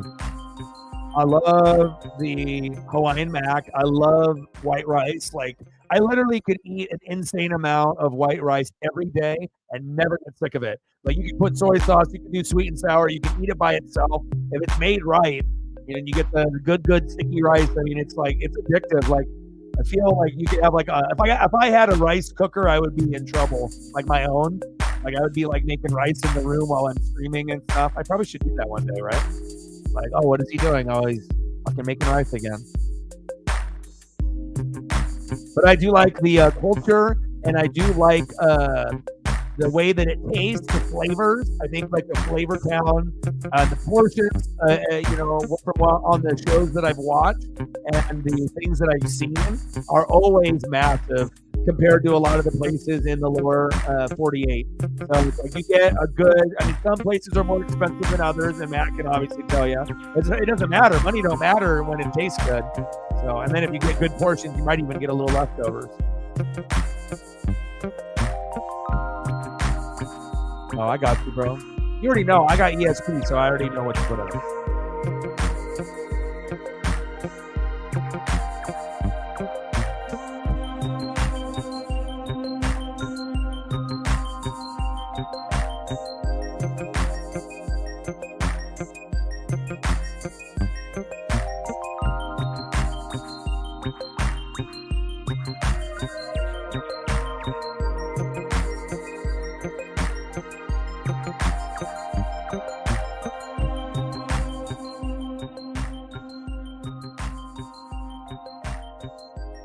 No Jack Hughes, no problem. Woo! Let's go. Oh, Hawaiian barbecue.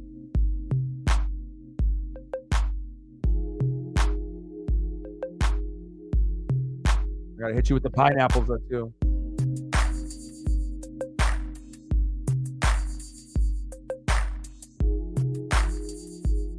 Five, three Devils. But it looked like I was going to get that correct score all the way up until like 1 second left. The hell. I'll take an extra goal to make it more exciting. 5-3 is better than 4-3. Give me that goal. Woo! Let's go.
Connor McDavid. Yeah. I would say tune in. I'm not going to watch the whole thing, but definitely when it gets a little bit closer towards the end, I'm going to start peeping in on this Edmonton Vegas Golden Knights, matchup. This was the game that I was going to do, but I tried to do some for Odin and Aiden, but this was going to be the game that we were going to do, but it would have been a little bit later, obviously, being a 7 o'clock Pacific time start. But I feel like there's going to be some magic in this Edmonton Vegas matchup. Pizza. I need that pizza. Like one of my favorite things, like not to have it for such a long time is. If I'm going to have, like, I can't do, like, cheese. I have to make sure that if I'm going to have it, like, it's got to be meaty pizza, pepperoni pizza, or, like, my favorite combo with everything. The best part about a combo pizza is going to be if you get a place that has the bomb, green pepper, and onion. Like, if you get a place that's got the bomb, green pepper, and onion with the crunch, and the bomb sausage, and different types of pepperoni, and then the cheese, it all hits at the same time. That's what takes like a combo pizza from just like any other pizza, and then it takes it to the next level.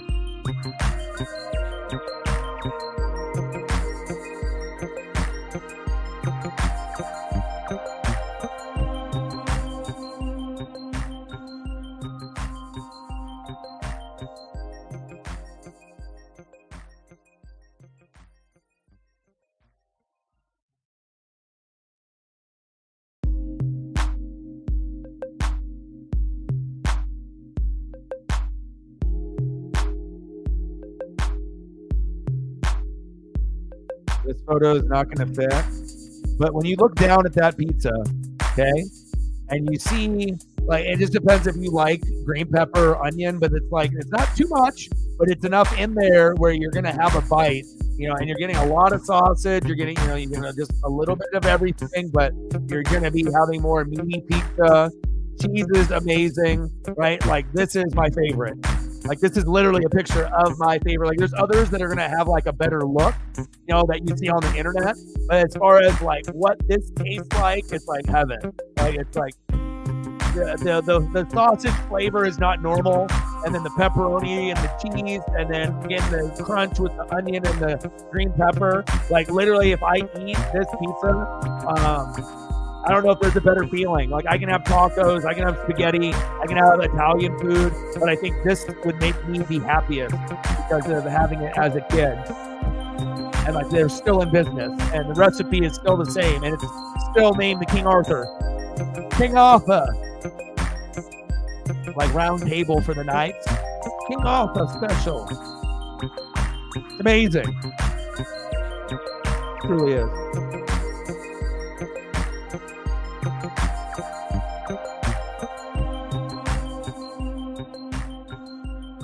Get one of my choosing.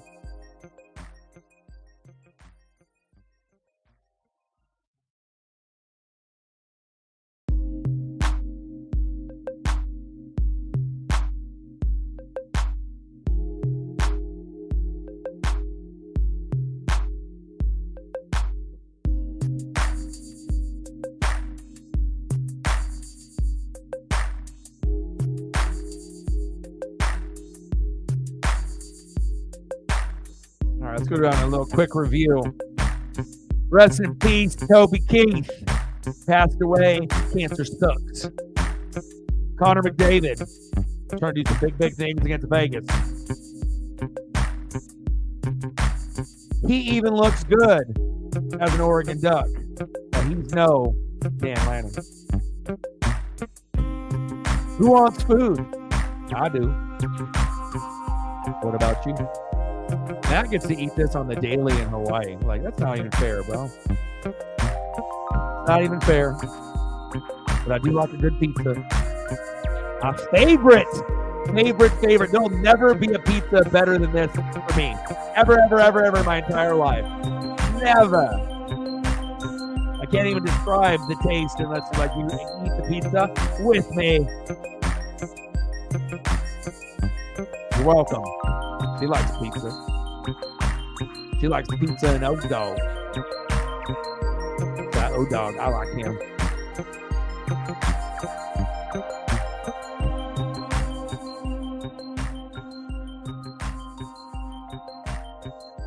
All right. Well, I appreciate you guys very, very much. Oscar's got kids. What a game. Final score. New Jersey Devils 5, Colorado Avalanche 3. The Avs end up dropping back-to-back games in the streams, but tomorrow, right, we're going to end up doing what? NHL, 4 o'clock, Stars, Maple Leafs, Dallas, Toronto, and I can't wait to be able to hang out with you guys. I'll be digging through some of my sports collectibles, and I hope you guys have a great rest of your night. Stay positive, keep your mental health on a good note. Remember, you only have one. Appreciate you guys very much. Shout out to all the people that donated, commented, shared. Appreciate y'all. Sarah, Megan, MVP, Matt, the MVP, and all the people that ended up watching on Twitter/X, that app. And I got one question for you. You don't talk sports like us. Your boy Ryan with West Sports Fanatics, and I'm out. Bye.